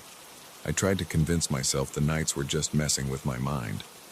But the diary's entries kept coming back to me. I didn't want to read any more of them, but my curiosity took over. Around 3 p.m., I went back inside, unlocked the cabinet, and pulled out the diaries. I read random entries from different years. They all had a pattern. Every occupant described hearing voices that sounded close but never seemed to come from a real person. Some heard their names being called. Others heard laughter. Some wrote that they saw fleeting shapes by the windows. There was mention of the environment itself, feeling like it shifted. One occupant wrote that the trees outside sometimes moved when there was no wind. I felt nauseous reading these. My palms were sweaty. I tried to distract myself by cleaning the kitchen. Then I chopped some firewood. I felt my muscles burn, and I focused on the physical action, hoping to stay grounded. By the time the sun set, I felt a knot in my stomach. I knew it would probably start again. The laughter, the strange noises. I wished I had brought a friend, but I was alone, by choice. That night, I went to bed early. I put the diaries back in the cabinet and locked it. I left the flashlight on the nightstand. I kept my boots near the bed in case I needed to jump up. I stared at the ceiling in the dark. The cabin made its usual creaks. My heart was beating fast. Around midnight, I heard a scraping sound on the porch, like something being dragged. I turned on the flashlight. My chest felt tight, and my breathing got shallow. I thought about opening the door and shining the light outside, but I froze. Then I heard a whisper near the bedroom window. It sounded like a few words, but I couldn't understand them. My arms tensed. My mouth went dry. I got out of bed, walked to the window, and moved the curtain aside. Outside, it was pitch black. No one was there. The whispering stopped. I stood there for a full minute, waiting to hear something else, but all I heard was the blood rushing in my ears. I sat on the edge of the bed, trying to calm down. My hands were shaking. My stomach felt uneasy. I stayed like that for a while, with the flashlight in my hand aimed at the floor. Eventually, I lay down again, but I didn't sleep much. Around 2 a.m., I heard that quiet laughter. It sounded like it came from outside the bedroom door. I jumped out of bed and swung the door open with the flashlight ready. I saw the living area in darkness.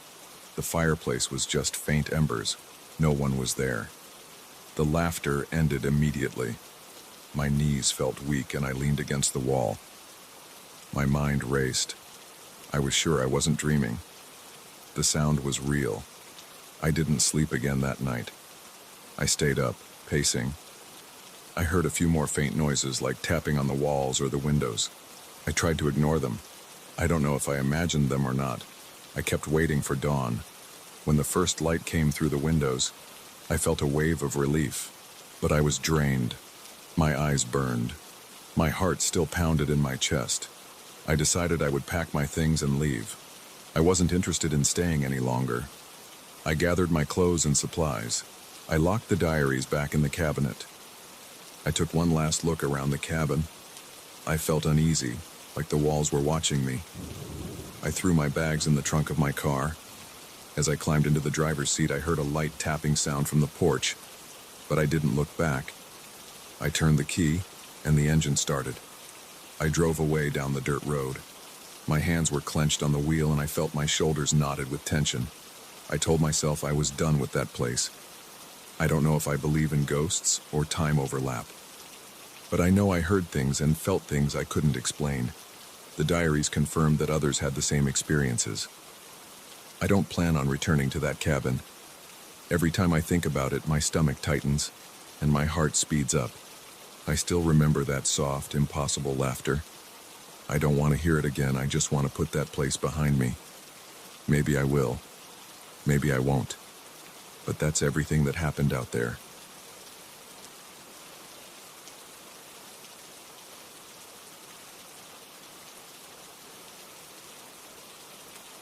I remember the exact moment I felt that jolt of unease.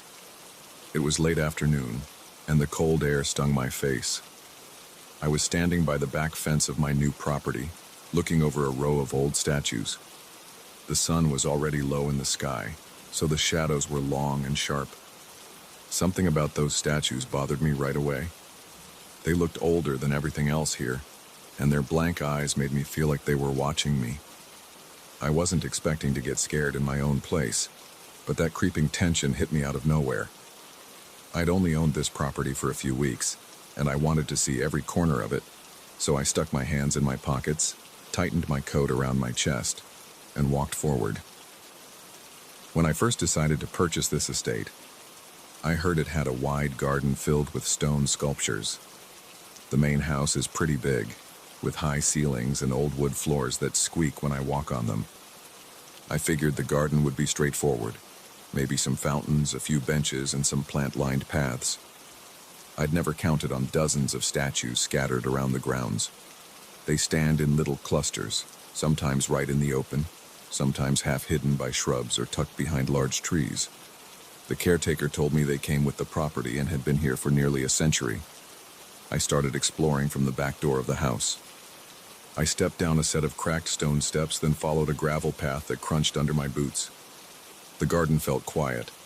My breath came out in small puffs of mist, and the branches overhead shivered with the wind. There were patches of snow here and there, turning the grass into a mixture of brown and white. I could hear a low rustling sound as the wind passed through nearby hedges. Occasionally, the branches scraped against each other. I passed the first statue on the right. It was a figure of a woman wearing some kind of long robe. Her face was tilted upward, and her eyes were carved with surprising detail. The caretaker said these statues had been made by a sculptor who lived on the property around the early 1900s, but the caretaker never offered more specifics. I remember pausing next to that statue and running my hand over its arm. The stone was cold and rough to the touch. Tiny flakes of moss clung to the folds in the robe. Then I took a step back and noticed that the statue's right hand appeared to be pointing at something in the distance, like it was indicating a specific place. But I couldn't see anything unusual in that direction, just more trees and hedges.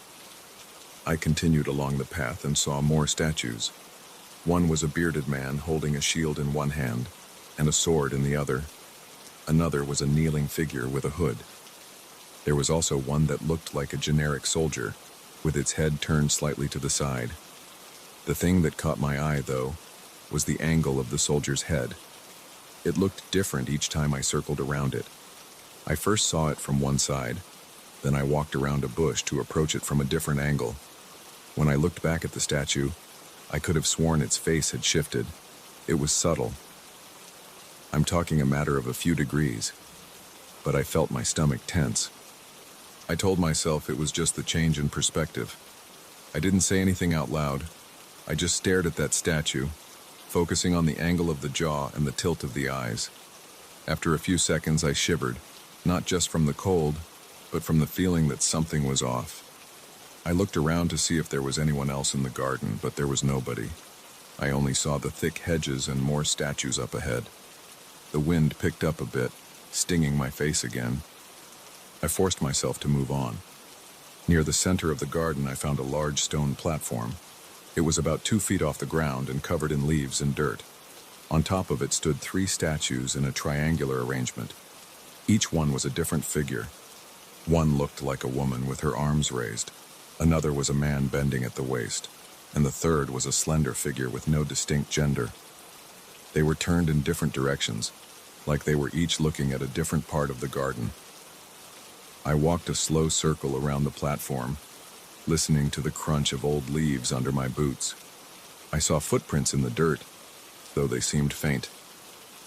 I crouched down to see if they were mine, but they didn't line up with my shoes. They looked older, though. Maybe from the gardener or some visitor who came before I bought the property. Still, it made me uneasy. As I stood back up, I noticed the figure with raised arms seemed to be angled toward me. I felt a weird pressure in my chest. I tried to dismiss it as my mind playing tricks. I checked my phone to see the time. I'd been out there about 30 minutes. The sun was lower now, and the shadows from the statues stretched across the platform in long, thin shapes. My shoulders felt tense, and I realized I was clenching my jaw. I decided to head back inside. I wanted to look up the history of these statues in the property records. My skin prickled as I left, like I had a pair of eyes on me the whole time. Inside the house, the caretaker's office had a small desk and a file cabinet. I found some documents about the estate's past owners. I flipped through pages until I saw the name of an artist, Elias Redmond. He'd lived here in the early 1900s. According to the notes, he believed his sculptures channeled energies that most people couldn't sense. The notes didn't say much else. They mentioned that Elias had carved dozens of statues, many of which were installed around the property. Some rumors said he never slept well and claimed he heard voices at night. That was all I had. I grabbed a flashlight and headed back out. It wasn't completely dark yet, but the sun was basically gone and the sky had turned a dull gray. My plan was to confirm that everything was just old stone and moss. I told myself I was being paranoid. Still, my hands felt clammy around the flashlight. The cold air bit my cheeks, and my breath came out fast. The only sound was the crunch of gravel under my boots. I scanned the flashlight across the path. The beam landed on the statues again. I moved from one figure to the next, checking the positions. The soldier statue looked the same as before, or so I tried to convince myself. I walked up to it and circled around twice, aiming the flashlight at its face. The chipped stone nose and the blank eyes showed no sign of movement. I exhaled, thinking I was overreacting. Then I glanced at the platform in the center of the garden. The three statues still stood there, but I noticed something that made my pulse race. The figure that had its arms raised, now it was angled in a different direction. It was almost facing the kneeling figure. I raised the flashlight higher, taking slow steps forward. My heart thudded in my chest. I could feel sweat gathering under my coat, even though it was so cold. I closed the distance to the platform. My footsteps sounded loud against the dirt and leaves. I stared at the statue's base, trying to see if there were any scuff marks or drag marks.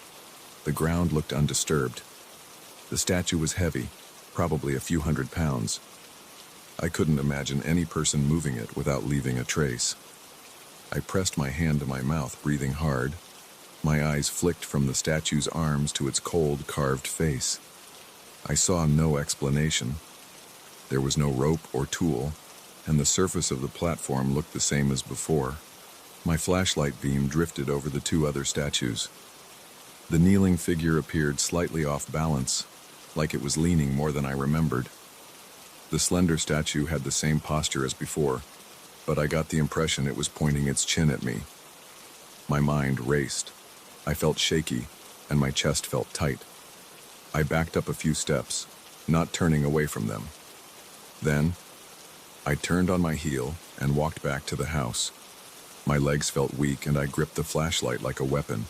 I wanted to lock the door behind me and pretend I hadn't seen anything. Inside, I slammed the door and leaned against it, breathing hard. The caretaker was gone for the day, so I was alone. The house felt too quiet. My ears buzzed, and I thought about calling someone. But what would I say? That stone statues were moving around without explanation. I decided to wait until morning to check again. I spent the evening pacing around, trying to keep my mind on other things. I checked the windows every so often, shining the flashlight outside, half expecting to see a statue right next to the glass. But all I saw was darkness and the faint shapes of trees. At one point, I heard a branch snap in the distance. I froze, listening, but nothing else followed. When morning came, I forced myself to go outside again. My heart beat fast, but I tried to stay calm. The air was crisp and frost coated the edges of the garden paths. I followed the same route as before. The soldier statue was there, exactly in place. I stared at its face for a while, waiting to catch any sign of movement, but it was still. My breath plumed in front of me and my fingers stung from the cold. Then I turned toward the center of the garden. The platform was empty. That took a few seconds to register. The platform that had held the three statues was completely bare. My head spun. I checked every corner of that clearing, scanning the shrubs, the low walls, the nearby trees. Nothing. The three statues were gone. I caught a whiff of damp earth and felt a chill spread across my shoulders. I took a few steps around the platform looking for footprints. The ground was disturbed in a wide circle, with deep impressions here and there, as if something heavy had been dragged or carried away. But the tracks weren't consistent. Some curved around the far side of the platform, then stopped near a tall hedge. The hedge itself looked untouched from the outside. I peered into it, pushing branches aside. I saw no sign of the statues. I felt a wave of panic and confusion. The caretaker's instructions had been to leave everything as is until I decided on renovations. Nobody should have moved those statues. And why would anyone do it overnight without my permission? I rubbed my arms and tried to keep myself steady. I thought about walking around the entire garden to look for them. That seemed like the only option. So I set off, scanning every corner. It took me over an hour, but I finally found them. They were on the opposite side of the property, near a section of the fence I hadn't visited yet.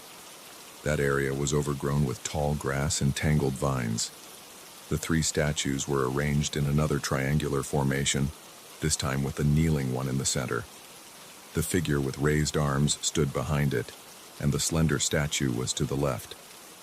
They faced an old stone archway that led nowhere, just a stone arch in the middle of a patch of weeds. I stood there, breathing heavily, with my knees feeling weak. My nose ran from the cold, and I wiped it with the back of my hand. I wanted a logical explanation, but I couldn't find one. I approached the statues and circled around them. I checked the ground for wheel marks or any sign that heavy equipment had been here. I saw faint footprints again, but nothing else that made sense. I called out, "Hello? Is anyone here?" My voice sounded thin in the cold air. No one answered. I felt small sounds around me, the rustle of wind, the creaking of branches. The statues looked solid and unmovable, yet they had somehow made their way across the property overnight. My palms were sweaty, and my heart pounded. I thought about the old sculptor, Elias Redmond, and his claim that he could channel energies. My eyes darted from statue to statue, looking for any crack or hinge or trick. They were just stone. A surge of anger shot through me. I felt stupid, like I was being toyed with. I checked my phone and considered calling the caretaker to demand an explanation. But I knew he wouldn't have done this by himself, especially not in the middle of the night. And if someone had snuck in, why would they rearrange statues instead of stealing something or leaving obvious damage? I looked at the fence line. It was tall, and some parts had barbed wire on top. Sneaking in and out with three large statues seemed impossible. My breathing turned shallow, and my vision felt tight.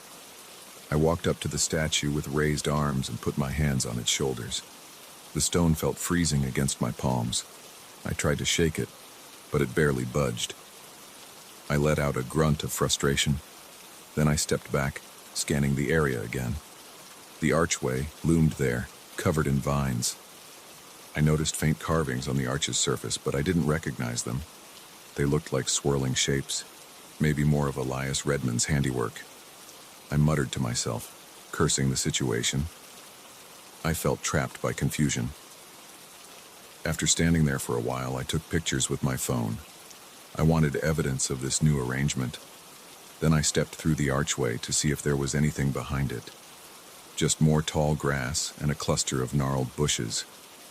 I spotted a piece of crumpled cloth on the ground, but it was just an old rag that looked like it had been there for years.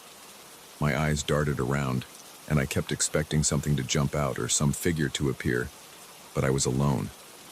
My heart thumped, and I realized I was trembling. I rubbed my arms, trying to warm myself up, and decided I couldn't stay out there any longer. I needed to think.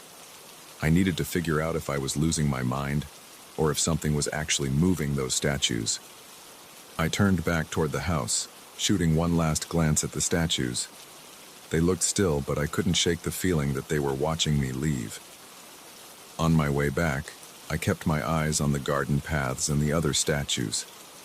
I noticed some seemed to be angled toward spots on the ground, or directed at certain sections of the wall that surrounded the property. I paused once to watch one statue of a man with a staff. I stood about 15 feet away and fixed my gaze on it, waiting for any sign of movement. My eyes started to water and my breath hitched from the cold, but I saw no change. After a minute or two, I walked away, rubbing the back of my neck. Now I'm inside the house, pacing around the main hall. My mind keeps replaying the scene in the garden. 3 statues moved overnight, no explanation. Some of the others seem to shift angles in subtle ways. I don't know what to do. I'm thinking about bringing in someone who specializes in old artworks or maybe even a paranormal investigator, if I can stomach admitting that I believe in this stuff. I just know I can't ignore it. I can feel this charge in the air whenever I walk past one of those statues, like the stones are full of something I don't understand. My gut is twisted, and my head aches from lack of sleep. I keep looking out the windows, half expecting to see them standing closer to the house. Tonight I plan to stay awake. I'll keep watch with lights and see if anything changes. I'm terrified, but I have to do it. Whatever Elias Redmond did when he carved those stones, it's still here, roaming the garden. I feel it in my nerves, in the tightness of my chest. I just hope I'm strong enough not to lose my mind if I see them move again, because part of me already believes it's going to happen. And if it does, I'm not sure where I'll stand tomorrow. But I can't turn away now. This is my property, and those statues won't scare me out of it. I'm going to face them until I figure out what they want. Or maybe until they show me that they can do more than move.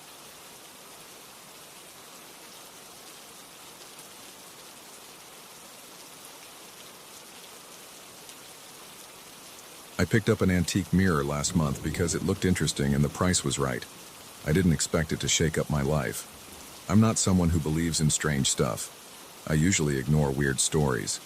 But this mirror changed that. It felt off the moment I brought it home. Now I'm stuck with reflections that don't match reality, strange shapes lurking at the edges of the glass, and an apartment that doesn't feel like it's just mine anymore. I found out the mirror has a history tied to other dimensions, and I'm pretty sure something is trying to get through. I want to explain what happened, step by step, because I still can't make sense of it. I live alone in a small apartment on the 3rd floor of an old building. The place has these creaking floorboards in the hallway and walls that have that old plaster look. There's a sense of history in every corner. Sometimes I think about the people who lived here before, but I never felt unsettled until I brought in that mirror. I bought it at a flea market on a Sunday morning. I was there to check out vinyl records and maybe some cheap furniture. I ended up noticing a dull silver frame resting against a stack of boxes. The frame had these small engravings on it. They looked like random swirl patterns. The glass was a bit cloudy. It wasn't cracked or broken, just old. The seller told me it was from an estate sale and he offered it for next to nothing. I figured it might look cool on my living room wall, so I handed over the cash. I remember he smirked in a weird way, but I didn't think about it much at the time. When I got home, I propped the mirror against the living room wall. The rest of the day, I sat around watching TV. At some point, I glanced at the mirror, and I felt like something was off about my reflection.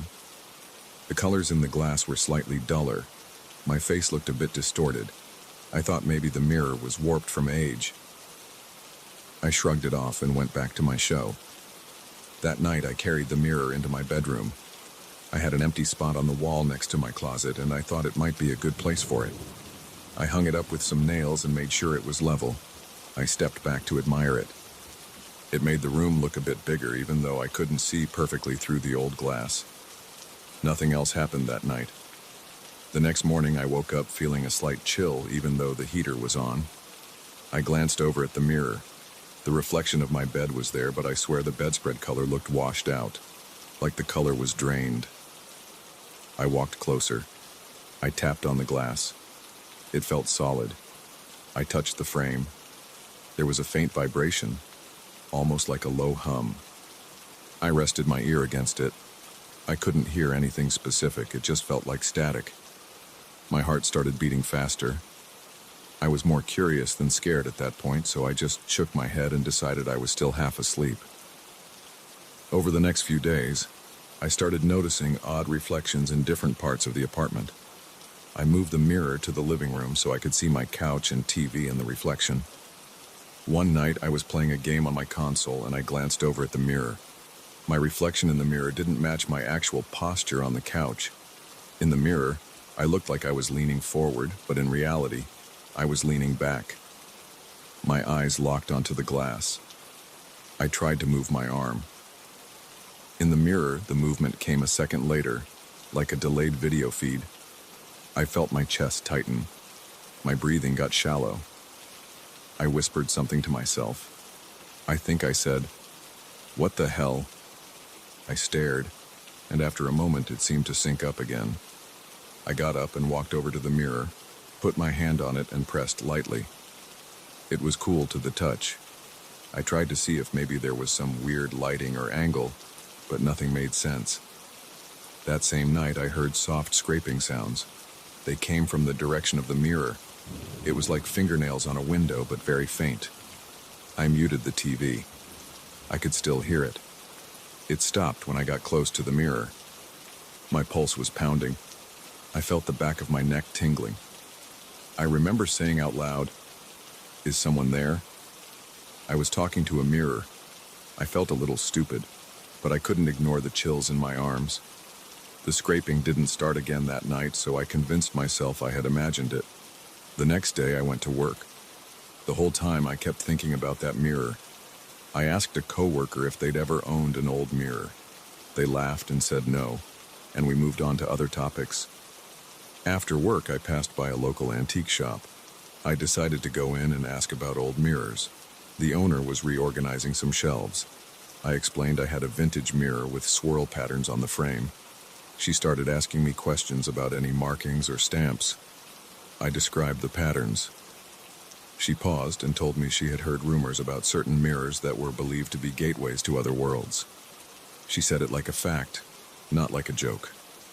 My stomach felt uneasy. She mentioned some collectors would seek them out, hoping to make contact with parallel realities. I tried not to show I was scared. I shrugged and thanked her for the info. But on the walk home, my mind wouldn't stop spinning. That evening, I decided to test the mirror a bit. I set up my phone to record the reflection while I stood off to the side. I wanted to see if anything happened when I wasn't looking directly at it. I left the recording for about an hour while I did laundry. When I came back, I played the footage. Most of the time, it was just an empty room reflected in the mirror. But about 20 minutes in, I saw a blur pass across the glass.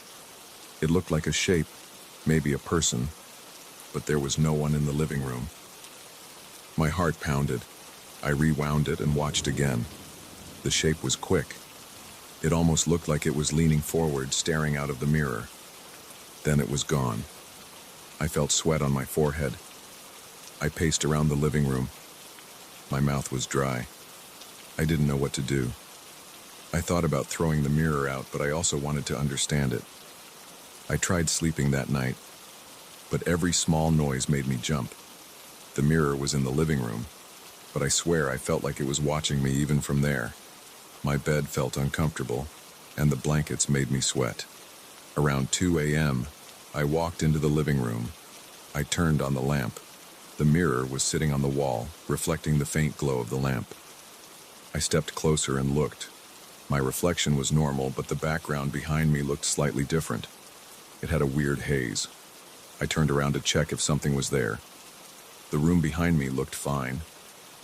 I faced the mirror again, and that haze was still in the reflection. I reached out with my hand. My fingertips got close to the glass. The reflection of my hand looked a bit bent, like a funhouse mirror effect. I felt goosebumps on my arms. At that point, I decided I needed more information. I started digging online for anything about old mirrors with swirl patterns. Most of what I found was nonsense or horror stories. But I did find a forum where people discussed dimensional mirrors. Some people claimed they were used in rituals or experiments. Others said they were just illusions. One person posted about experiencing time delays in the reflection, which reminded me of what happened with my couch incident. My head was throbbing from all the reading, and I realized I'd been at the computer for hours. A few days later, I tried to ignore the mirror. I left it where it was, but avoided looking at it. My daily routine became tense. Whenever I walked by, I caught glimpses of shapes that weren't in the room. I kept hearing little tapping sounds at night. My stomach churned whenever I heard them. Sometimes I'd feel a subtle vibration in the floorboards near the mirror. I'd stand still and feel my heart hammering in my chest. My throat would tighten and I'd try to swallow. The feeling was horrible, like I was never alone in my own apartment anymore. Finally, I decided to talk to the flea market seller again. I went back on a Saturday. He was in the same spot as before, selling random antiques and knickknacks. I brought a photo of the mirror frame. He studied it, then asked if I'd had any strange experiences. I told him, trying to keep my voice steady, that I'd noticed odd reflections. He nodded and said the mirror was rumored to be a portal. Some story about an old collector who performed rituals in a hidden room full of mirrors. According to him, these mirrors could open doorways.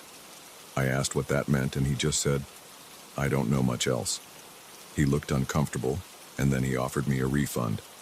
I was tempted to accept, but I said no. I felt an urge to figure it out on my own. My palms were sweaty the whole time. I went home determined to examine the mirror more closely. I put on a pair of latex gloves, not sure why, but I didn't want to touch the frame with my bare hands. I inspected every engraving. Some looked like random lines, but others seemed to form symbols. I placed my ear against different parts of the frame. I heard a faint buzzing.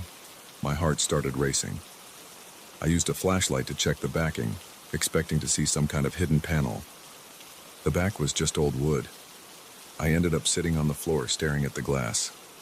My reflection stared back, but I noticed the corners of the reflection didn't match the corners of my living room. It was like the reflection extended beyond the actual edges of my apartment.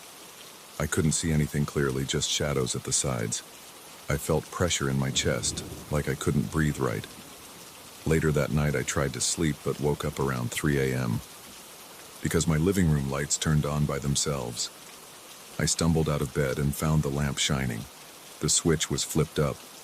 My pulse pounded in my temples. I never leave that lamp on. I checked the mirror. In the reflection, I noticed a faint outline of a figure standing near the window. I spun around and no one was there. I could see my breath in the air even though the room wasn't cold. My arms were shaking. My mind felt stuck between fear and confusion. I crept closer to the mirror. The reflection figure faded. The reflection of the window went back to normal. I couldn't stop my legs from trembling. My body felt weak and tense all at once. I wanted the mirror gone, but my curiosity was stronger. I decided to cover it with a thick blanket. I grabbed an old quilt from the closet. The moment I draped it over the frame, I felt a slight shift in the air, like pressure changing before a storm. The environment got quiet. I stood there breathing heavily, trying to calm down. I felt more at ease with the mirror covered. I considered leaving it like that and never touching it again. But I couldn't. The thought of that hidden shape or presence behind the blanket gnawed at me. I spent the next day reading about ways to break any connection or seal a mirror's gateway. I'm not someone who believes in that stuff, but I was desperate. I found all kinds of advice, from smearing salt water on the glass to placing reflective objects in front of it. Most of it sounded silly. That evening, I did try wiping the mirror with salt water. It left streaks on the glass, but I didn't feel any dramatic difference.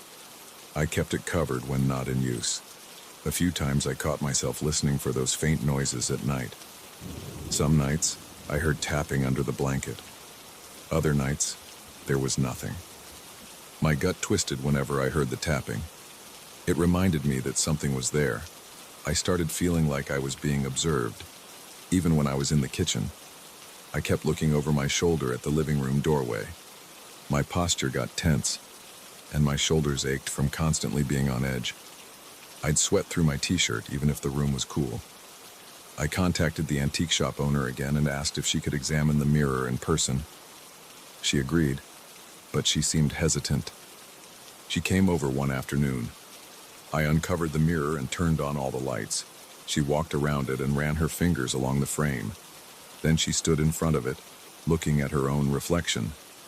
After a while, she said she felt a strange pull, like the mirror had some kind of energy. I wanted a clearer explanation, but she didn't have one. She suggested I either keep it covered or find someone who specializes in these objects. I felt my throat constrict because that sounded too unreal, but I didn't argue. Now I live day to day with the mirror. It's still in my living room, covered most of the time. Sometimes I lift the blanket just to see if anything has changed. I still catch odd movements that don't match the room. I sometimes hear that faint scraping sound at night, or I see a quick shadow pass over the glass. It still makes my stomach churn. My hands still shake a bit when I uncover it. But I can't bring myself to get rid of it yet. I keep thinking there's a reason it ended up with me. Part of me wants to push it to the side, sell it off, or smash it to pieces. But a stronger part of me wants to know what's really behind that glass. I haven't let anyone else in my apartment see it since the antique shop owner came by. I don't want to freak out any friends. When people visit, I keep the blanket over it and say it's just some broken mirror I'm planning to discard. Sometimes they ask questions, but I just shrug and change the subject. Late at night, though, I feel like something behind that glass is aware of me. I catch myself looking at the covered shape, half expecting to see the blanket shift on its own. I wait, tense, but it doesn't move. I found documents online that link the mirror's swirl patterns to a group of collectors from decades ago. Some websites say these mirrors were used in experiments to observe parallel dimensions. Others say the patterns were random. I'm not sure what to believe. All I know is that the reflection doesn't always match my reality. I've seen shapes that don't belong in my apartment. I've felt my heart race every time the mirror does something new. My shoulders stay knotted and my breath comes in short bursts whenever I think about it too hard. I keep telling myself that I'll solve this. Maybe I'll locate an expert who can explain everything in plain terms. For now, I'm stuck with a mirror that shows things I can't explain. My apartment still feels like mine, but there's a tension in the air. The floors creak louder at night. The silence isn't comforting anymore. I walk around feeling like I'm intruding in my own home. I don't have a neat conclusion. There's no final revelation or big twist. I'm just living with it. The mirror sits under its blanket most of the time, and I pretend it's not there. But sometimes when I'm alone and the night is quiet, I swear I hear that scraping sound again. I hold my breath and listen. My heart thuds. My hands clench. I wonder if I'll see one of those shadows if I lift the blanket. So far, I haven't mustered the courage to look again. I guess that's where things stand for me right now. The mirror is a doorway to something else. I don't know if I should keep it around or give it up. But it's there, and whatever's inside, it knows I'm here. That thought won't let me rest.